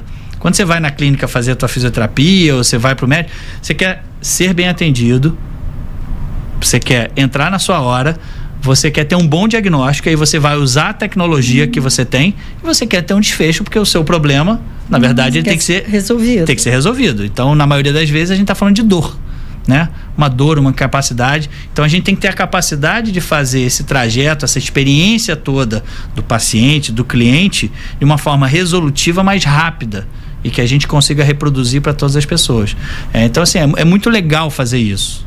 Eu gosto muito de fazer isso. Então é algo que me dá muito prazer e eu acho que a gente consegue em todas as esferas ajudar muita gente. E aí, voltando só a essa questão do protocolo mais humanizado, você acredita que... Então, e aí é um exemplo máximo do protocolo humanizado. E isso é algo que eu exijo dos meus pares, tá? E eu tento fazer isso. Independente de você fazer uma consulta de 15 minutos ou fazer uma consulta de 1h30, você tem uma responsabilidade com o teu paciente de atendê-lo bem e de resolver, tá? Seja ele no hospital público, seja ele na Vieira Solto. tá? Então, assim, a responsabilidade ela é a mesma. E aí você pode usar a tecnologia, mas as pessoas estavam carentes, né? Carentes dessa parte do contato físico, dessa parte de humanidade. Então, assim, não pode se perder a humanidade. Isso é muito importante, tá? E aí, essa geração, eu faço treinamento a gente tem residentes hoje, de uma geração Z, hoje tem outras gerações, que a gente aprende muito mais com eles, né? Mas é importante essa perspectiva histórica para eles entenderem também que eles têm que ser modelados, tá? E eles nos ajudam a modelar, mas eles têm que tratar. Esse é um conceito que é inabalável dentro da medicina, que é a humanidade. Isso aí não pode se perder, independente do protocolo que você tem. A gente está falando de envelhecimento, e aí eu queria falar também desses tratamentos, já que a gente, né, falei aqui da questão do protocolo que mudou, a pressão agora 12/8 não é mais uma pressão aceitável e tal. O que a gente tem, assim, de mais... O que dentro da medicina, na sua área, o que a gente tem, assim, de mais moderno, principalmente pro envelhecimento, né? Que eu acho que é o que todo mundo busca, uma qualidade de vida melhor. Eu acho que, assim, primeiro de tudo são o diagnóstico, você entender em que grau de desgaste aquela articulação está.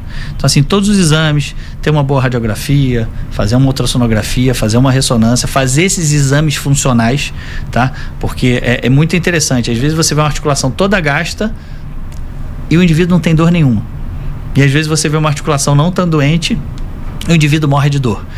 Por que isso acontece? Existe individualidade, tá? Então você tem que entender a individualidade de cada um. Mas a gente não consegue reverter em alguns momentos o envelhecimento, Márcio, mas a gente consegue fazer com que esse envelhecimento, obviamente não o envelhecimento cronológico, a gente não consegue ser o Benjamin Button, né?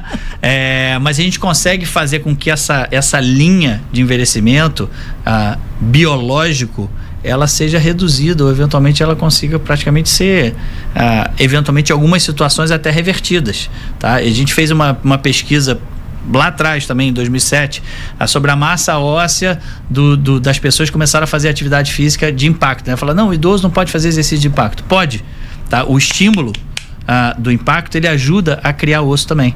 E isso é uma das estratégias, inclusive, para o tratamento de osteoporose, que é uma doença silenciosa que tem um custo gigantesco, porque as pessoas acabam quebrando o osso de uma forma simples, com movimentos rotineiros até, que provavelmente não quebrariam, tá? Então, assim, de tecnologia a gente tem tudo isso, a gente entende quais são as pessoas que a gente vai fazer e a gente consegue ter as intervenções, que provavelmente é o que você me perguntou, né? Não, porque quando a gente... Vamos lá, eu acho que são duas situações diferentes. Primeiro, eu queria entender e falar um pouco, porque a gente hoje não dá mais nomenclatura nada, né? Tudo é categoria. Então, eu não vou na churrascaria comer uma picanha, nem uma maminha, eu vou comer uma proteína, né? Eu não vou... Então, a mesma coisa é o suplemento. Antigamente a gente dizia, tem que tomar vitamina C, vitamina D, sei lá, whey protein, creatina. Agora é suplemento. Que raio de suplemento é esse? Quer dizer, dentro da ortopedia, eu chego lá, doutor Rodrigo, tô com meu joelho arrebentado de correr. Que suplemento é esse que eu deveria usar? Então, isso que a gente chama... Se é que eu deveria.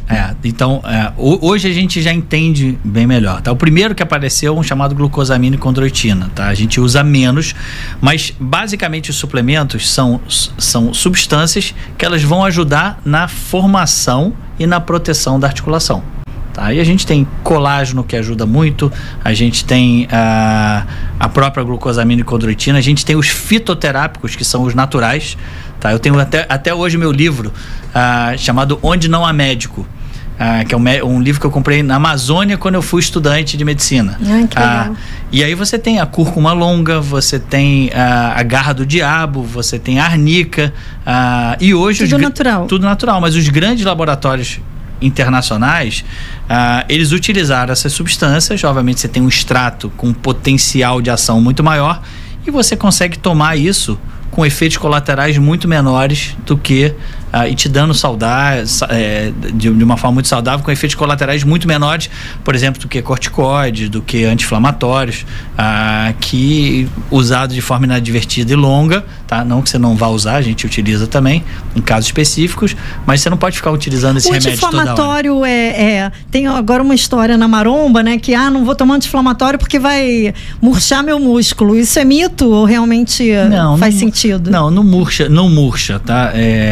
A grande questão... Malhei hoje, tô com dor. Eu tô há 3 dias tô com dor sem tomar anti-inflamatório porque disseram pra mim que vão murchar os meus músculos. Não vão murchar os músculos. O problema do anti-inflamatório, assim, nada que você toma, nada de graça na vida, né? Tudo tem ônus e bônus, né? É isso. Mas o anti-inflamatório, ele é um potente analgésico também. Ele tira o processo inflamatório quando o próprio nome diz, quando precisa. Mas a grande maioria, ele tem efeitos colaterais. Gastrointestinais, eles podem aumentar a sua pressão, ele pode alterar a parte de sangramento e ele mexe também na tua fisiologia da própria cicatrização. Então, enquanto você sentir uma dor, o teu corpo está funcionando lá. Você tem células migratórias que estão ali para consertar aquele problema. Tá? Então você tem 2 opções: ou você vai intervir ou você vai deixar o teu próprio corpo de uma forma natural recuperar, né? E em algumas situações isso vale muito a pena, porque isso faz parte da sua adaptação. E acaba que o anti-inflamatório também ele pode mascarar a dor, Pode mascarar a dor, que isso é um grandíssimo problema. Mas os suplementos valem a pena, tá? Eles têm menos evidência científica. Tem médicos, há linhas de médicos que são absolutamente contra, acham que não tem evidência científica nenhuma. Tem médicos que adoram, que prescrevem para todos. Eu provavelmente estou no meio do caminho. Eu acho que tem um perfil de paciente que se adapta, mas os efeitos colaterais são muito pequenos, então na maioria das vezes a gente consegue fazer. E aí a gente passou para a evolução dessas suplementações orais, que tem que ser absorvidas e chegar na junta, para as suplementações locais. São as infiltrações? Que são as infiltrações. E aí pega os pacientes de 70 anos, Cais, eu não vou fazer infiltração nem a pau, porque eu me lembro que o Zico fez infiltração e era muito ruim, o Garrincha fazia infiltração. Mas isso foi lá atrás, né? E era diferente. Então o Garrincha, ele tinha um problema no joelho, tá? E as infiltrações para que era? O joelho inchava. Era o Garrincha que tinha perna arqueada? Ele tinha a perna arqueada. A perna, quando ela arqueia, ela fica um joelho de cowboy para fora, ou um joelho em tesoura, que ela fica com o joelho para dentro. O Garrincha, ele era tão genial que ele tinha um joelho para fora e um joelho para dentro. E ele conseguia jogar assim de forma genial, com o joelho que a gente chamava de joelho em ventania. Parecia que tinha batido um golpe de vento e jogado o joelho dele para um lado. Mas fato é que não se resolvia o problema dele. Então infiltrava, ele jogava, o joelho inchava. Infiltrava, o joelho inchava. E aí foi se destruindo, não por causa da infiltração, pura e simplesmente, mas por causa da falta de tratamento que existia. E antigamente era só a infiltração com corticoide, tá? Que é um anti-inflamatório, vai tirar a dor, vai mascarar e depois o problema vai permanecer. Hoje a gente tem uma gama de tratamentos bem interessantes e o mais famoso a gente chama de viscosupplementação, que é uma infiltração. É o botox do joelho, é isso, mais ou menos? Mais ou menos isso. Mas não é a toxina botulínica que a gente faz, que a gente até usa a toxina botulínica para a parte osteomuscular também. Então, quando você tem contraturas musculares muito fortes, tá? Que às vezes acontece com a musculatura lisa da pele, você tem contraturas muito fortes, você faz o botox, aquela musculatura relaxa e tira muito a dor. Então, existe um espaço bem importante para a toxina botulínica. Mas no caso da articulação, a gente usa uma substância chamada ácido hialurônico, que é uma substância que já existe no líquido sinovial normal. O líquido sinovial é um líquido quase que virtual, a gente tem 2 a 3 ml dentro da junta, que é o suficiente para a gente fazer o movimento da junta de forma lubrificada e sem dor. E com o passar dos anos, esse líquido vai gastando. E aí o que a gente faz? A gente troca o óleo. A gente bota Eu já pensei bobagem aqui. Café com Pimenta tá falando de lubrificação do osso, do músculo. Não olha pra mim assim, Bruno. Tô errada? Fala, doutor Rodrigo, desculpa. Mas é isso, talvez o prazer seja o mesmo. Tá? Eu dei o termo errado. Não é botulínica a parada, é outro nome. Mas o conforto, ele é muito bom. Então, assim, eu tenho meu grupo de peladeiros também, tem o futevôlei, mas do meu grupo, a gente tem um percentual muito alto de pessoas com 40, 45, 50, 60 anos que são ativas, mas de vez em quando a articulação ela começa a incomodar e de tempos em tempos a gente faz para melhorar a qualidade de articular e de conforto. Eu sou cirurgião, ganho vida com cirurgia, tá? Felizmente ou infelizmente, depois do aparecimento do ácido hialurônico, eu reduzi muito a quantidade de cirurgias que a gente faz. Ah, que legal. Então a gente consegue dar longevidade não só para aquele que tinha o desconforto, porque normalmente era o seguinte, você não tem indicação cirúrgica, ou você tem, e no meio do caminho, tipo, você está muito bem, mas você não está mal o suficiente para precisar operar. No meio do caminho, você tem várias cores ali de desagrado. E aí você deixava esse paciente sem tratar, e aí o ácido hialurônico ele ocupou esse espaço. É quase a história mal comparando do atestado, né? Se eu exigir o atestado, se eu exigir que o cara opere, e às vezes ele não quer operar por N razões, ele acaba não tratando, né, aquela lesão. E aí entra o ácido. Mas o ácido hialurônico, eu não sei se eu estou correta no que eu vou dizer, ele tem um período, né, de durabilidade? Tem. Ele não repõe. Um erro muito comum que as pessoas falam, não, Kais, então eu vou botar cartilagem no meu joelho. Não, você vai melhorar a biologia do teu joelho, você vai melhorar a hidratação da cartilagem que existe ainda, mas tem fatos curiosos que a gente não sabe, tá? Por exemplo, tem algumas patologias que a gente chama de idiopática. Idiopática é que não tem causa definida. E aí quando a gente está falando até com os médicos mais novos, eu acredito que o que não tem causa definida é que nós médicos ainda somos ignorantes o suficiente para poder descobrir por que isso aconteceu. Mas fato a gente tem algumas situações que a gente não sabe por que acontece. A infiltração ela é muito, muito bacana, ela melhora muito a dor, ela traz de 6 em 6 meses a gente pode repetir na pessoa normal, mas aquelas pessoas que têm um desgaste muito grande, que está batendo osso com osso, em teoria não melhoraria você botar um gel, porque já está batendo osso com osso, e essa estrutura central, que é o azulzinho, ele foi embora, que é o menisco. E aí fica a cartilagem, ela vai gastando, e o osso que está por baixo da cartilagem, ele começa a incomodar. Então, o que a gente chama de raio-x osso com osso. E a gente viu nos últimos anos que mesmo nesses casos que a gente acreditava que o ácido hialurônico não teria efeito, que só uma prótese, que é isso aqui que a gente tem, tanto de joelho quanto de quadril, resolveriam, eventualmente a gente tem melhora em 40%, 50%, 60% dos casos, mesmo com infiltração. Então, assim, a gente usa bastante no nosso dia a dia, a gente tem um volume enorme, e tem outras coisas aparecendo, e eu acho que o que está mais em voga hoje é o que a gente chama de célula-tronco. A gente tem... eu ia te perguntar sobre isso, fala. Isso é o que a gente chama de medicina regenerativa, né? A gente recuperar aquele tecido. Então, o ácido hialurônico, ele tem uma capacidade de tirar a dor e lubrificar, mas às vezes a gente pode até associar ou não para o que a gente chama de adjuvantes biológicos. Então a gente pode tirar o sangue do paciente, centrifugar e botar, tem que estar dentro de protocolos de pesquisa. Isso hoje a gente não está autorizado a fazer de forma ampla, mas existe a possibilidade.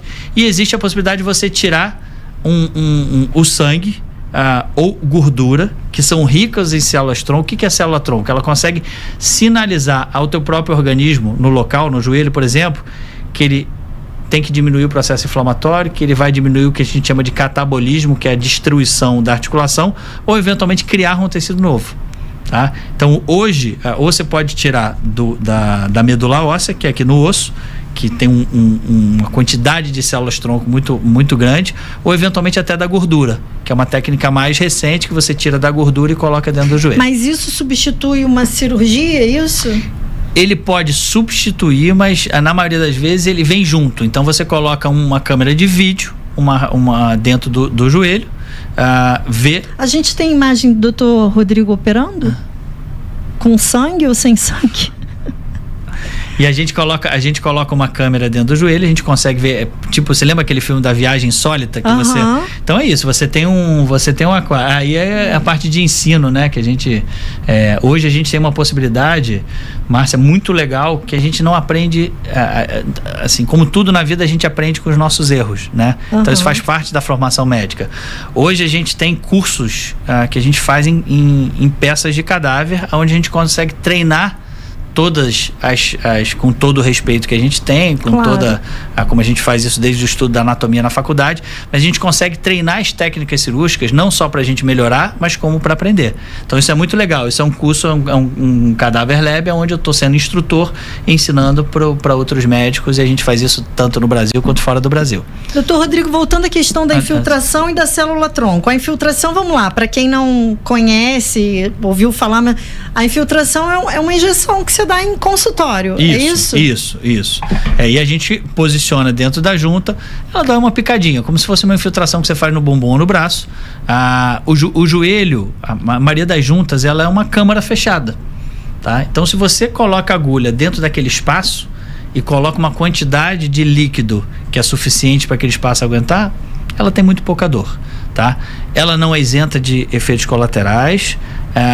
Em alguns pacientes ela pode incomodar, sim. Então toda essa discussão, isso deve ser feito realmente com um profissional. A gente estimula que isso seja conversado com o médico, todas as opções sejam colocadas na mesa. Não impede de fazer atividade física? Não, muito pelo contrário. Fica normalmente 1-2 dias de molho e depois já volta para atividade física normal. E a célula-tronco? Aí já é um procedimento cirúrgico. Em alguns países isso é feito de forma rotineira em ambientes ambulatoriais. A gente espera que a gente consiga fazer isso. A gente vê possibilidades de fazer isso. A gente, como grupo de saúde, eu espero que a gente consiga oferecer isso para os pacientes numa maior brevidade possível. Eu acho que isso vai acontecer.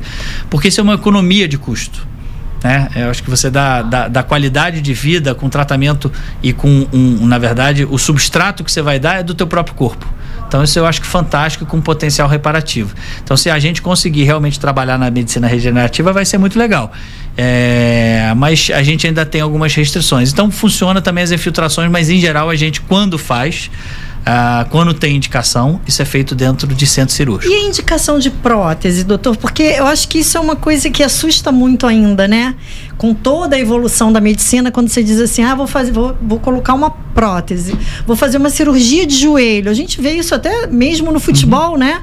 Com os atletas, ou então vou fazer uma cirurgia de hérnia de disco. É tudo muito assustador, ainda mais falando agora, como eu falei, da hérnia, que é uma coisa da coluna, né? Você pensa assim, isso dá errado, vou parar de andar. Como é que são esses casos em consultório? Então, o que é uma prótese, tá? A prótese, você vai fazer uma substituição, essa prótese articular, você faz uma substituição da junta. Então, aquela junta que está gasta, e aí a gente divide, por exemplo, o joelho, a gente divide em 5 graus possíveis. O 5 é quando o joelho está osso com osso, é aquela pessoa que está com a perna totalmente torta, ou que não consegue fazer as coisas que gostaria no dia a dia. Não consegue mais a padaria, não consegue andar mais de um quarteirão, já fez todas as opções de tratamento conservador. Infelizmente, chega uma hora que ele gasta. E aí, por que gasta? Assim, mas será que é só genético? É meu? Se a gente olhar na evolução humana, muito pouco tempo atrás, 100 anos atrás, a expectativa de vida era 60 anos de idade. 70. Hoje, a gente está numa média de 80 plus, tá? Podendo chegar a 90, 100 anos. E é aquilo que a gente falou, a gente está vivendo mais e a gente está vivendo melhor. As pessoas querem estar muito melhor. Clóvis Monteiro outro dia disse no rádio, eu achei muito interessante que ele falou que o personal dele, ele odeia treinar, odeia atividade física. E aí ele disse que ele treina para comprar pão na padaria, porque diz que o personal dele diz assim: Clóvis, você tem que treinar, senão quando você ficar velhinho, você não vai conseguir ir sozinho até a padaria comprar o seu pãozinho. Aí ele diz que quando ele tá lá pegando peso, ele diz assim: meu Deus, eu tô fazendo isso aqui só para comprar o meu pãozinho sozinho quando eu ficar velhinho. Mas é isso, né? Mas você lembra que a gente falou dos objetivos, de você ter uma meta? Isso é igual meta de corrida. Então, qual é o seu objetivo? Então, da mesma forma, o paciente mais velho, que tem um desgaste maior, que eventualmente tem uma indicação de prótese, é encaminhado pra gente, assim, o que você gostaria de fazer e você não consegue fazer? Não, eu queria andar mais no shopping. Tudo bem, talvez essa seja... Você está conseguindo? Eu estou conseguindo. Bem, mas dói de vez em quando. Talvez a gente não seja a hora ainda de trocar junta. A gente consegue com tratamentos conservadores e a gente tem uma experiência muito grande da associação de todos esses tratamentos, da fisioterapia. A gente usa muito a fisioterapia neurológica, que a gente chama, que dá autonomia ao paciente andar sozinho e trabalhar uma das valências que se perde com o passar do tempo, que é o equilíbrio. É a capacidade de você se equilibrar e sentar e levantar da cadeira. Então isso é trabalhado também. E aí talvez não seja o momento de chegar na indicação da prótese, mas tem outros que falam: Cais, eu tenho dor o tempo inteiro, eu não consigo andar uma quadra, eu já fiz de tudo, eu tô aqui para trocar, só que eu tenho muito medo de operar. E a gente vai trazer os dados hoje. Hoje a gente tem a cirurgia do quadril, que eu vou te mostrar que não é aquela prótese que você está pensando. Isso aqui é quadril, doutor Rodrigo? Isso é quadril, tá? Eu vou falar o quadril antes do joelho. Isso aqui vai dentro do fêmur. A gente tira a junta, o encaixe do quadril. Isso aqui vai dentro da bacia. É que a gente tem que imaginar o esqueleto, né? Como se eu tivesse deitado aqui, isso estivesse dentro do meu fêmur e ele vai se mexer. Se você pegar, Márcia, você vai ver a fricção, o índice de fricção que existe se você colocar aqui dentro. Cuidado que é pesado. Tô vendo. O quadril da gente é pesado assim também? Não, esse é um pouquinho, esse é um protótipo. Mas é mais leve. Você vê que não tem fricção nenhuma. Então, uma das primeiras próteses, chamadas próteses de Chanley, que foram desenvolvidas... A gente perde isso com o tempo? A gente perde com o tempo. É como se a gente estivesse substituindo a junta. E a infiltração não serve para cá, não? Não, porque já está osso com osso e às vezes deforma. E aí é como se você estivesse correndo dentro do trilho. Se você tem um buraco, aquilo vai fazer um bump e vai te machucar. E aí você vai ter a instabilidade. Essa cirurgia, que é a cirurgia de quadril, ela evoluiu muito, porque a prótese evoluiu. Isso aqui é uma estrutura, por exemplo, de cerâmica, que ela tem um índice friccional muito mais baixo. A qualidade dos plásticos que ficam na prótese de joelho também é muito menor. Então as próteses antigamente duravam 8, 10 anos. Hoje você pega uma prótese de quadril dessa, ela dura 30 anos, 40 anos, tá? 25, 30 anos com um paciente muito mais ativo. O paciente com uma prótese de quadril e a artroplastia de quadril, que é a prótese de quadril, juntamente com a catarata, as duas são consideradas as cirurgias do século.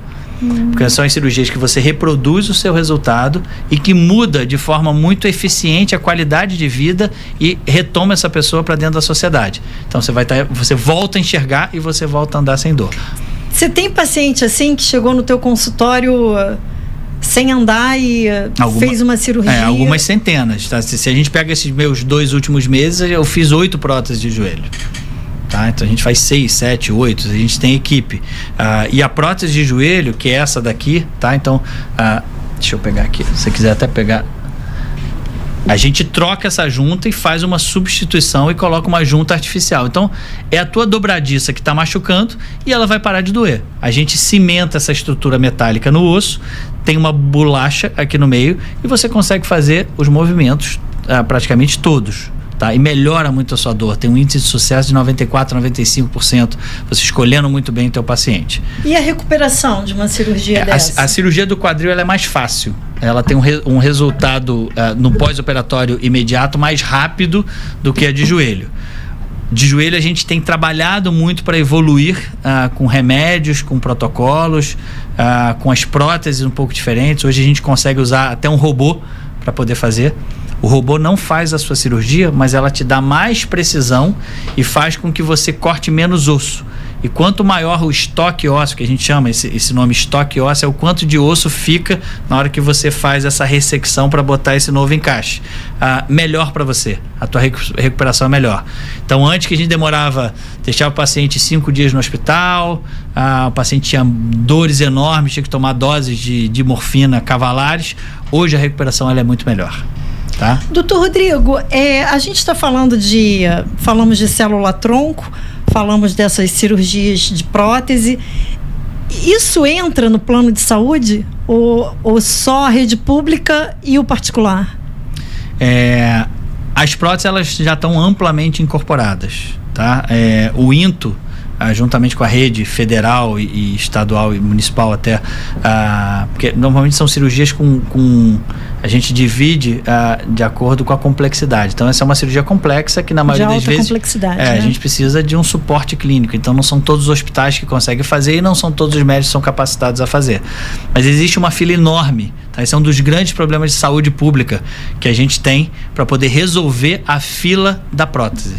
Tá? Então a gente briga diariamente para ter prótese, para ter infraestrutura, para ter o CTI, para ter o sangue. A gente depende de muita coisa. Então tem que ter a reserva do CTI. A gente pede para que qualquer pessoa que possa doar sangue, doe, tá? Porque essas pessoas que têm muita dor, elas dependem dessas doações, mas a gente precisa da estrutura muito enxuta do hospital, tá? Então a gente precisa realmente de uma gestão pública muito boa. E o plano de saúde, ele tem, na sua grande maioria, coberturas diferenciadas, mas possíveis, né? Possíveis. Essa é uma cirurgia já muito bem estabelecida, diferente das célula-tronco. A célula-tronco, elas têm que estar dentro do ambiente, às vezes, ou de pesquisa, então ele não está no rol, alguns tratamentos do rol do plano de saúde. E como também não deve estar a robótica, com o auxílio do robô. A robótica ainda não, mas eu acho que ela vai entrar. A robótica já é uma realidade na cirurgia geral, as cirurgias que a gente faz na barriga, as cirurgias oncológicas, as cirurgias de uro. Você faz cirurgias no rim, antes que você fazia uma lapa, né? Você fazia uma incisão enorme, hoje você faz incisões muito pequenas, tá? Eles fazem milagre hoje com o robô, né? O mais famoso de todos é o robô Da Vinci, que tá uma gama de hospitais enorme. A robótica na ortopedia, ela é mais recente, mas a gente está mergulhado e a gente está esperando realmente... Está debruçado, né? Resultados melhores, a gente está se esforçando. Doutor Rodrigo, em algum momento falamos em custos na saúde, né?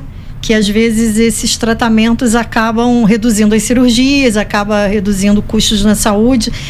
Uma coisa que chama muito a atenção da gente enquanto jornalista são os acidentes de moto, principalmente, né? E depois da pandemia, a gente tem aí um boom também de motociclistas nas ruas, né? Eu brinco que na região onde eu moro, então, agora é zona sudoeste, parece que eles saem pelo ladrão, né? Assim, pelo bueiro. Que não faz o menor sentido, né? Não tem mão mais, não, né? Tem mão, não tem calçada.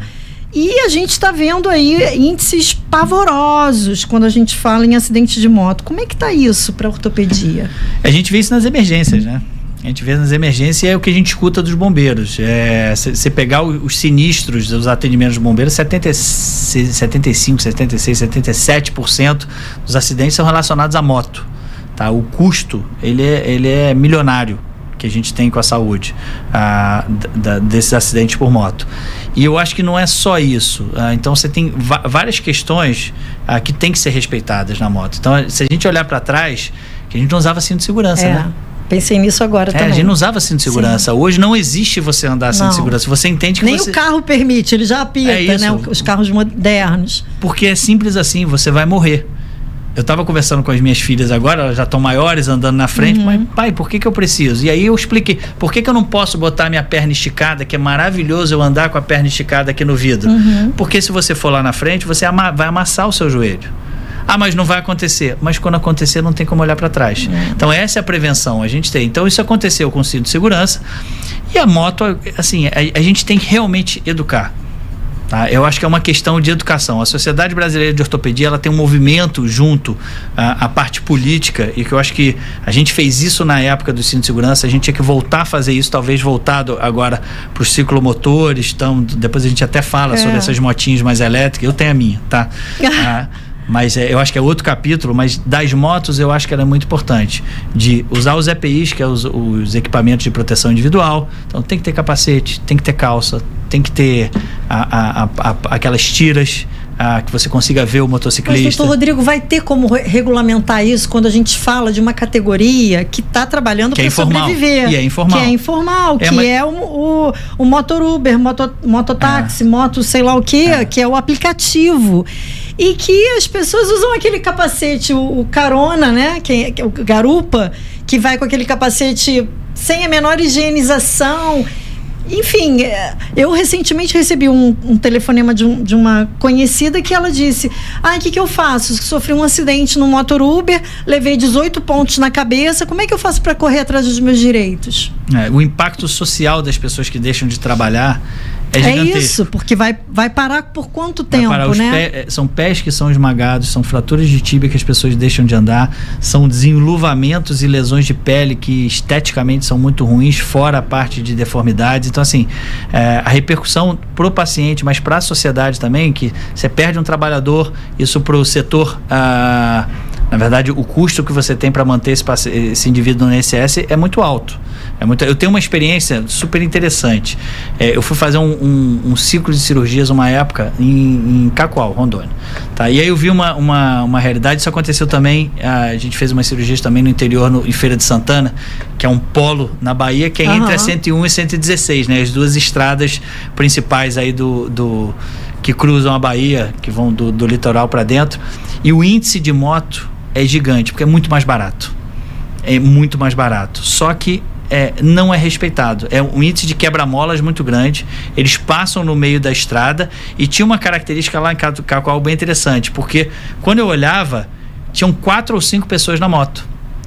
Tinha muita gente, tinham muitas mulheres que usavam saias longas, talvez por uma questão até de religião, e andavam de lado, porque também a moto não dá para andar com a saia comprida. Então ia uma mulher de um lado para cá, uma mulher para o outro, uma criança no meio, cachorro, uma galinha, não sei o quê, e caía, e os acidentes eram terríveis. E aí, com o passar do tempo, eu comecei a observar, e quando existe alguma fratura na tíbia, a gente bota parece uma antena, você já viu? Aqueles metais que ficam para fora, que é uma fixação mais rápida. E depois, às vezes, a gente até coloca uma fixação definitiva. Eu nunca vi tanta gente com fixador externo, que a gente chama, na minha vida. Porque, enfim... E aí acidente atrás de acidente. Acidente atrás de acidente, que poderia ser evitado até por uma utilização melhor. Então, a gente não quer que deixe de utilizar, a gente não quer tirar trabalho de ninguém. A gente acha e a gente entende que são formais ou informais, mas são pessoas que estão ganhando a sua vida, mas eles têm que ser responsáveis pela vida dele, tá? Porque depois não tem o que correr, não tem do que fazer. Não tem como não falar dessa micromobilidade, que são essas motinhas, né? Cada um dá um nome diferente. A gente tem aí, acho que mais de 700% de aumento em acidentes só esse ano. Não, em um ano, é isso? Com esses ciclomotores.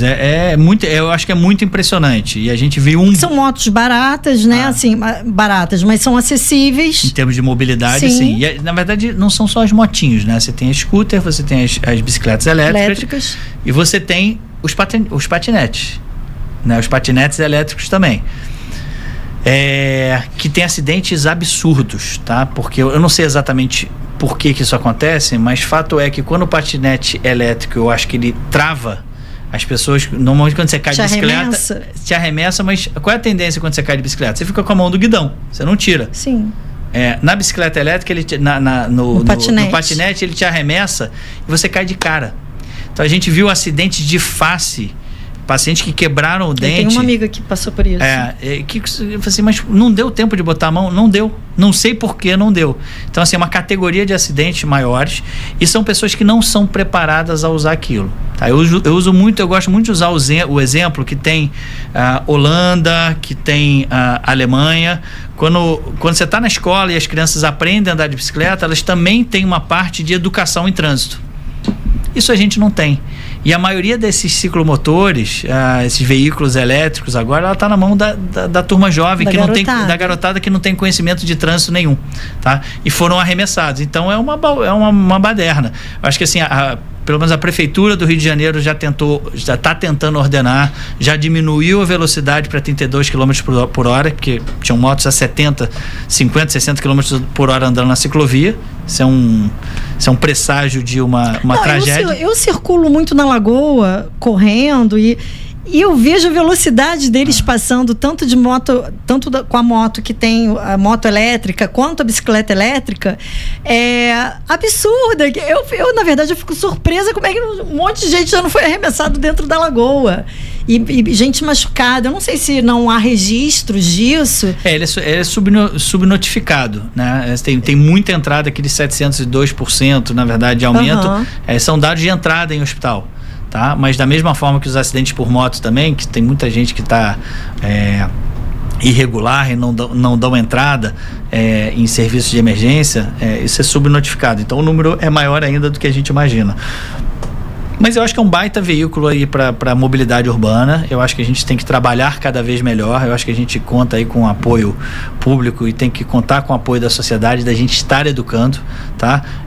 Pais que têm os seus filhos utilizando, eu acho que eu estimulo que entendam o que eles estão fazendo, aonde eles estão indo, se eles estão com um capacete, que é fundamental. O capacete salva vidas. Tá? Você tem um índice TCE, né, de concussão cerebral muito alto e de trauma crânioencefálico que eventualmente pode ir ao óbito, tá? Então a gente tem vários acidentes aí na orla que um acidente bobo, caiu, bateu com a cabeça. E essa garotada que usa essas motinhas para ir para a escola, né, ir para academia, para percursos curtos, né? Doutor Rodrigo, na sua história aí de médico do esporte, ortopedista, falando na área mais esportiva, são muitos casos de lesões graves. Já precisou chegar para o paciente e dizer: querido, acabou para você? Essa é uma das piores sensações que o médico tem, tá? Mas assim, uma das coisas que a gente fala é o seguinte, dentro do sofrimento: a gente tem que ser o meu chefe nos Estados Unidos, que faleceu, o Dr. Freddy Fu, um dos grandes ícones da cirurgia de joelho, ele falou isso uma vez para mim: do not play God. Assim, não brinque de ser Deus. E o médico é isso, o médico não é Deus. Ele tem que entender que ele tem as suas limitações até onde a gente pode ir. Não fomos nós que torcemos o joelho do paciente, não fomos nós que demos uma banda ou o acidente. A gente vai tentar resolver da melhor forma possível, mas a gente, infelizmente, tem as limitações em alguns casos. E a gente tem que ter muita serenidade e muita transparência para mostrar isso, para cada pessoa entender até onde a gente pode ir. A gente vai otimizar tudo que a gente puder. A gente vai dar a vida e a alma para poder chegar lá. Mas a gente tem que ser realista. Dentro da história esportiva, tem um agora que está super em voga, que é o Patrick de Paula, tá? Que é o jogador, se não me engano, do Palmeiras, que ele anunciou que com 33 anos ele se aposentou. Tá? Ele tem 4 cirurgias de joelho. E chega uma hora que eventualmente desgaste acima de desgaste, a cirurgia em cima de cirurgia, ele não aguenta. Voltando à sua pergunta, eu já tive que fazer isso, tá? Então eram 2 irmãos, um foi mais longe, jogou profissional, e o outro era um jogador da base, até com aquela turma que a gente da praia. Viu. Da praia não, do Botafogo. Super talentoso, era o Paulo, super talentoso, tinha uma cabeça de liderança espetacular. Ele conseguia passar por qualquer dificuldade, e ele tinha, se não me engano, 17 para 18 anos, estava para subir para o profissional, tinha vindo já de outro clube, se não me engano, do São Paulo. Então tinha passado cirurgias muito graves, não foram cirurgias como foram mal feitas, foram cirurgias que foram bem feitas, porém o caso dele era muito grave. E aí eu fiz uma cirurgia que eu dei uma bela melhorada no joelho dele, e eu me lembro ter conversado com ele e com os pais dele, tá? E com o clube, tá? Que, no meu ponto de vista, ele teria um limite dentro da carreira dele. Tá? Que se ele continuasse fazendo cirurgia atrás de cirurgia, ele talvez não passasse dos 22 anos da carreira. Será isso exatamente que ele queria. Era um rapaz muito inteligente e altamente capaz. E foi muito ruim, tá? Porque ele conseguiu voltar a jogar. Ele, se eu não me engano, ele joga futebol recreacional até hoje, mas logo depois ele entrou. Ele fez uma carreira de gestão, ele começou a parte administrativa. Hoje, se eu não me engano, ele está na CBF, já passou por grandes clubes. Então, assim, ele mudou, ele teve a consciência, acho que a gente teve uma conversa muito franca, e ele teve a consciência de ir para um caminho melhor.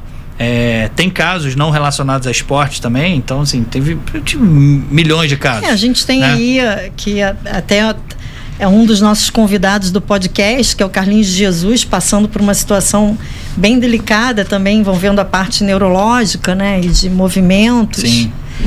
E é um cara que viveu com o corpo e pelo corpo, né?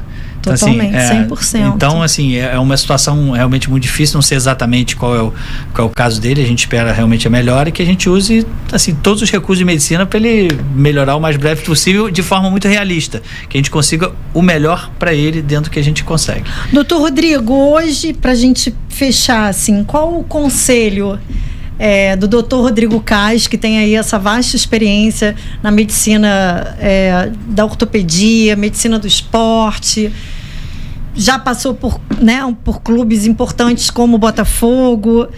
É a prevenção o melhor caminho? A gente falou de muita coisa, né? Uhum. Assim, eu acho que a conscientização que o nosso corpo, ele é o nosso maior ativo, Márcia. Então, assim, antes da gente esperar que os outros cuidem da gente, a gente tem que se cuidar.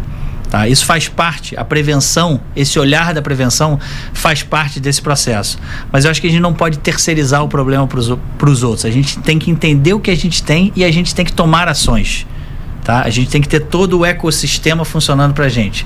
Tem que ter um médico, tem que ter o serviço público, tem que ter as clínicas grandes de saúde suplementar ou privadas, tem que ter bons serviços de fisioterapia, reabilitação, que propiciem essa recuperação. Mas nada disso funciona se o indivíduo não botar na cabeça que ele quer ficar bom e que ele tem que ser parte ativa da recuperação dele. E essa recuperação vale para todos? Porque antigamente a gente ouvia muito assim, quando uma pessoa está mais idosa, não vou operar, já tem 80 anos, já tem 70 anos. Ainda é assim, ou com a evolução da medicina e até a abertura da mente, né, que eu acho que as pessoas pensam um pouco diferente hoje. Tem oportunidade para todo mundo, para todas as idades? Eu vou trazer um exemplo, tá? Minha tia-avó, ela com 87, 88 anos, ela tinha um problema muito grave nos 2 joelhos. Aí a gente fez uma prótese de joelho dela. Tá? Subia a escada, dava bengalada em todo mundo. Ela era fantástica. Cabeça maravilhosa, tinha um problema de audição, ela desligava ou ligava quando ela queria ouvir ou não. Quando era pertinente para ela. Era totalmente seletiva. E ela foi muito bem. A gente fez algumas infiltrações no outro joelho. Ela pedia insistentemente para operar. E aí aos 98, se eu não me engano, 97, 98, ela entrou novamente no consultório e ela falou assim: Rodrigo, eu quero que você opere meu outro joelho, tá? E eu não tive coragem de fazer. Eu acho que assim, eu conversei com ela e falei assim: infelizmente chegou o momento que você tem que reduzir o que você faz. A gente, graças a Deus, a gente vê muito menos aquela dona Benta, né, que fica sentada na cadeirinha de balanço, fazendo crochêzinho. Na evolução humana, é isso aí, são as pessoas que iam ficando para trás, né, dentro daquele grupo de pessoas que iam, dos caçadores, os idosos iam ficando para trás. Hoje a gente traz os nossos idosos para onde a gente consegue trazer e a gente dá a estrutura para a gente poder viver. A gente está muito longe ainda de outros países desenvolvidos, tá? A gente tem que melhorar muito esse respeito aos idosos e a infraestrutura, mas nem sempre a gente, não é para todo mundo, tá? Então eu não fiz a cirurgia dela. Ela foi morar fora do país com 102 anos, se eu não me engano. Ela caiu, quebrou o fêmur, tá? E faleceu, se eu não me engano, com 103, 104. E tinha dor. Então assim, eu não sei se eu estava certo ou errado de não tê-lo operado. Mas de qualquer forma, assim, a gente tem que tomar decisões. Mas é a decisão que você falou, que é o consenso dentro do consultório, exatamente, né? É o conjunto. Entre paciente porque era muito melhor ela estar com a gente, eventualmente com algum nível de desconforto, do que não estar e ela ter uma complicação durante a cirurgia, porque ela era muito idosa. A gente vai encerrar, mas antes eu preciso de uma pergunta que eu quase esqueci e que é fundamental. Dr. Rodrigo Kais, como será toda essa geração aqui, Vitor, Bruno, eu, você, com o advento desse aparelhinho aí chamado celular? Posturalmente falando, o vício da... A gente tem até uma imagem legal, não é, Bruno? Vamos ver se o Bruno coloca aí pra gente. Como é que está sendo isso hoje em consultório? A garotada que é viciada na tela, né? A gente fala muito... bem legal essa imagem. A gente fala muito, tem até essa aqui depois, se quiser também. A gente fala muito da garotada, Márcia. O peso de olhar um smartphone. Então assim, você vê a cabeça reta, tá? A cabeça pesa em torno de 5, 6 quilos. Essa imagem aí. Tá na tela. Então assim, a nossa cabeça pesa em torno de 5, 6 quilos. Você vê que quando você faz uma flexão... Tudo isso depende, Nossa. Tem pessoas mais inteligentes, talvez pesem mais. Mas quando você vai aumentando a flexão, isso quer dizer exatamente a postura do celular, dependendo do grupo que você está olhando, você vai fechando cada vez mais. Dr. Rodrigo já está dizendo que quando é uma coisa que ninguém pode ver, entendeu, né, Bruno? Aí você faz assim com o celular, né? Não tenha dúvida. Mas a gente vai aumentando. Você vê que quando chega em 60 graus, você aumenta em 4 a 5 vezes o peso que a sua coluna cervical está sofrendo, tá? Então isso é muito comum. Eu tenho dor na cervical, não sei o que é. A primeira coisa, a maioria é o celular.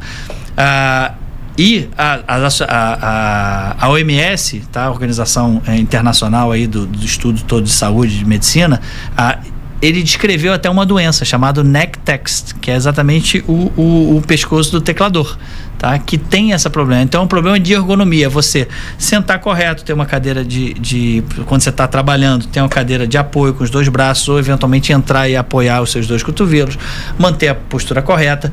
Na nova geração, utilização, a gente falava muito, você lembra aquela mochila que usava no braço só, que tirava uma onda? E a mochila pesada também? A mochila pesada, ela tem que estar bem distribuída, dependendo do peso, você tem que usar uma rodinha, e o telefone, ele veio muito nesse caminho, tá? Então, assim, aquelas cadeiras que são... De gamer. Algumas são ergonômicas, que são muito legais, outras não são. Então, assim, tem as cadeiras que vieram realmente para ajudar a postura e melhorar. Agora, não quer dizer que ele vai ficar sentado jogando videogame durante 10 horas. Sim.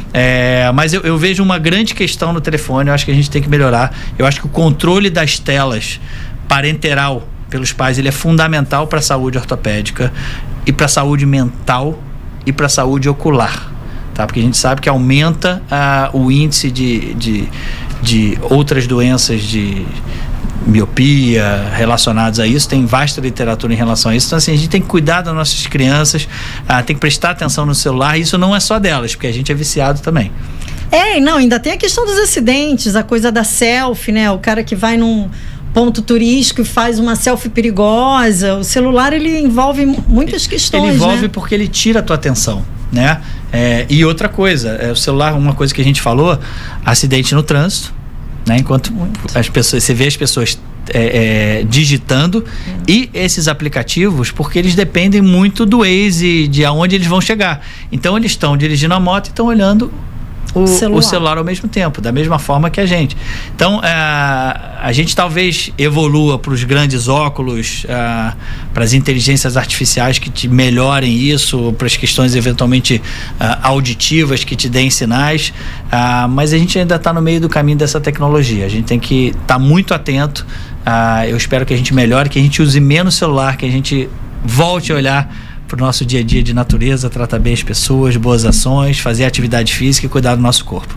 Tá certo. Dr. Rodrigo Caz, muito obrigada aí pela sua participação no Café com Pimenta. Obrigado pelo convite. Mais um episódio nosso aí do Café com Pimenta. Fique ligadinho, se inscreva, que tem muito bate-papo gostoso por aí.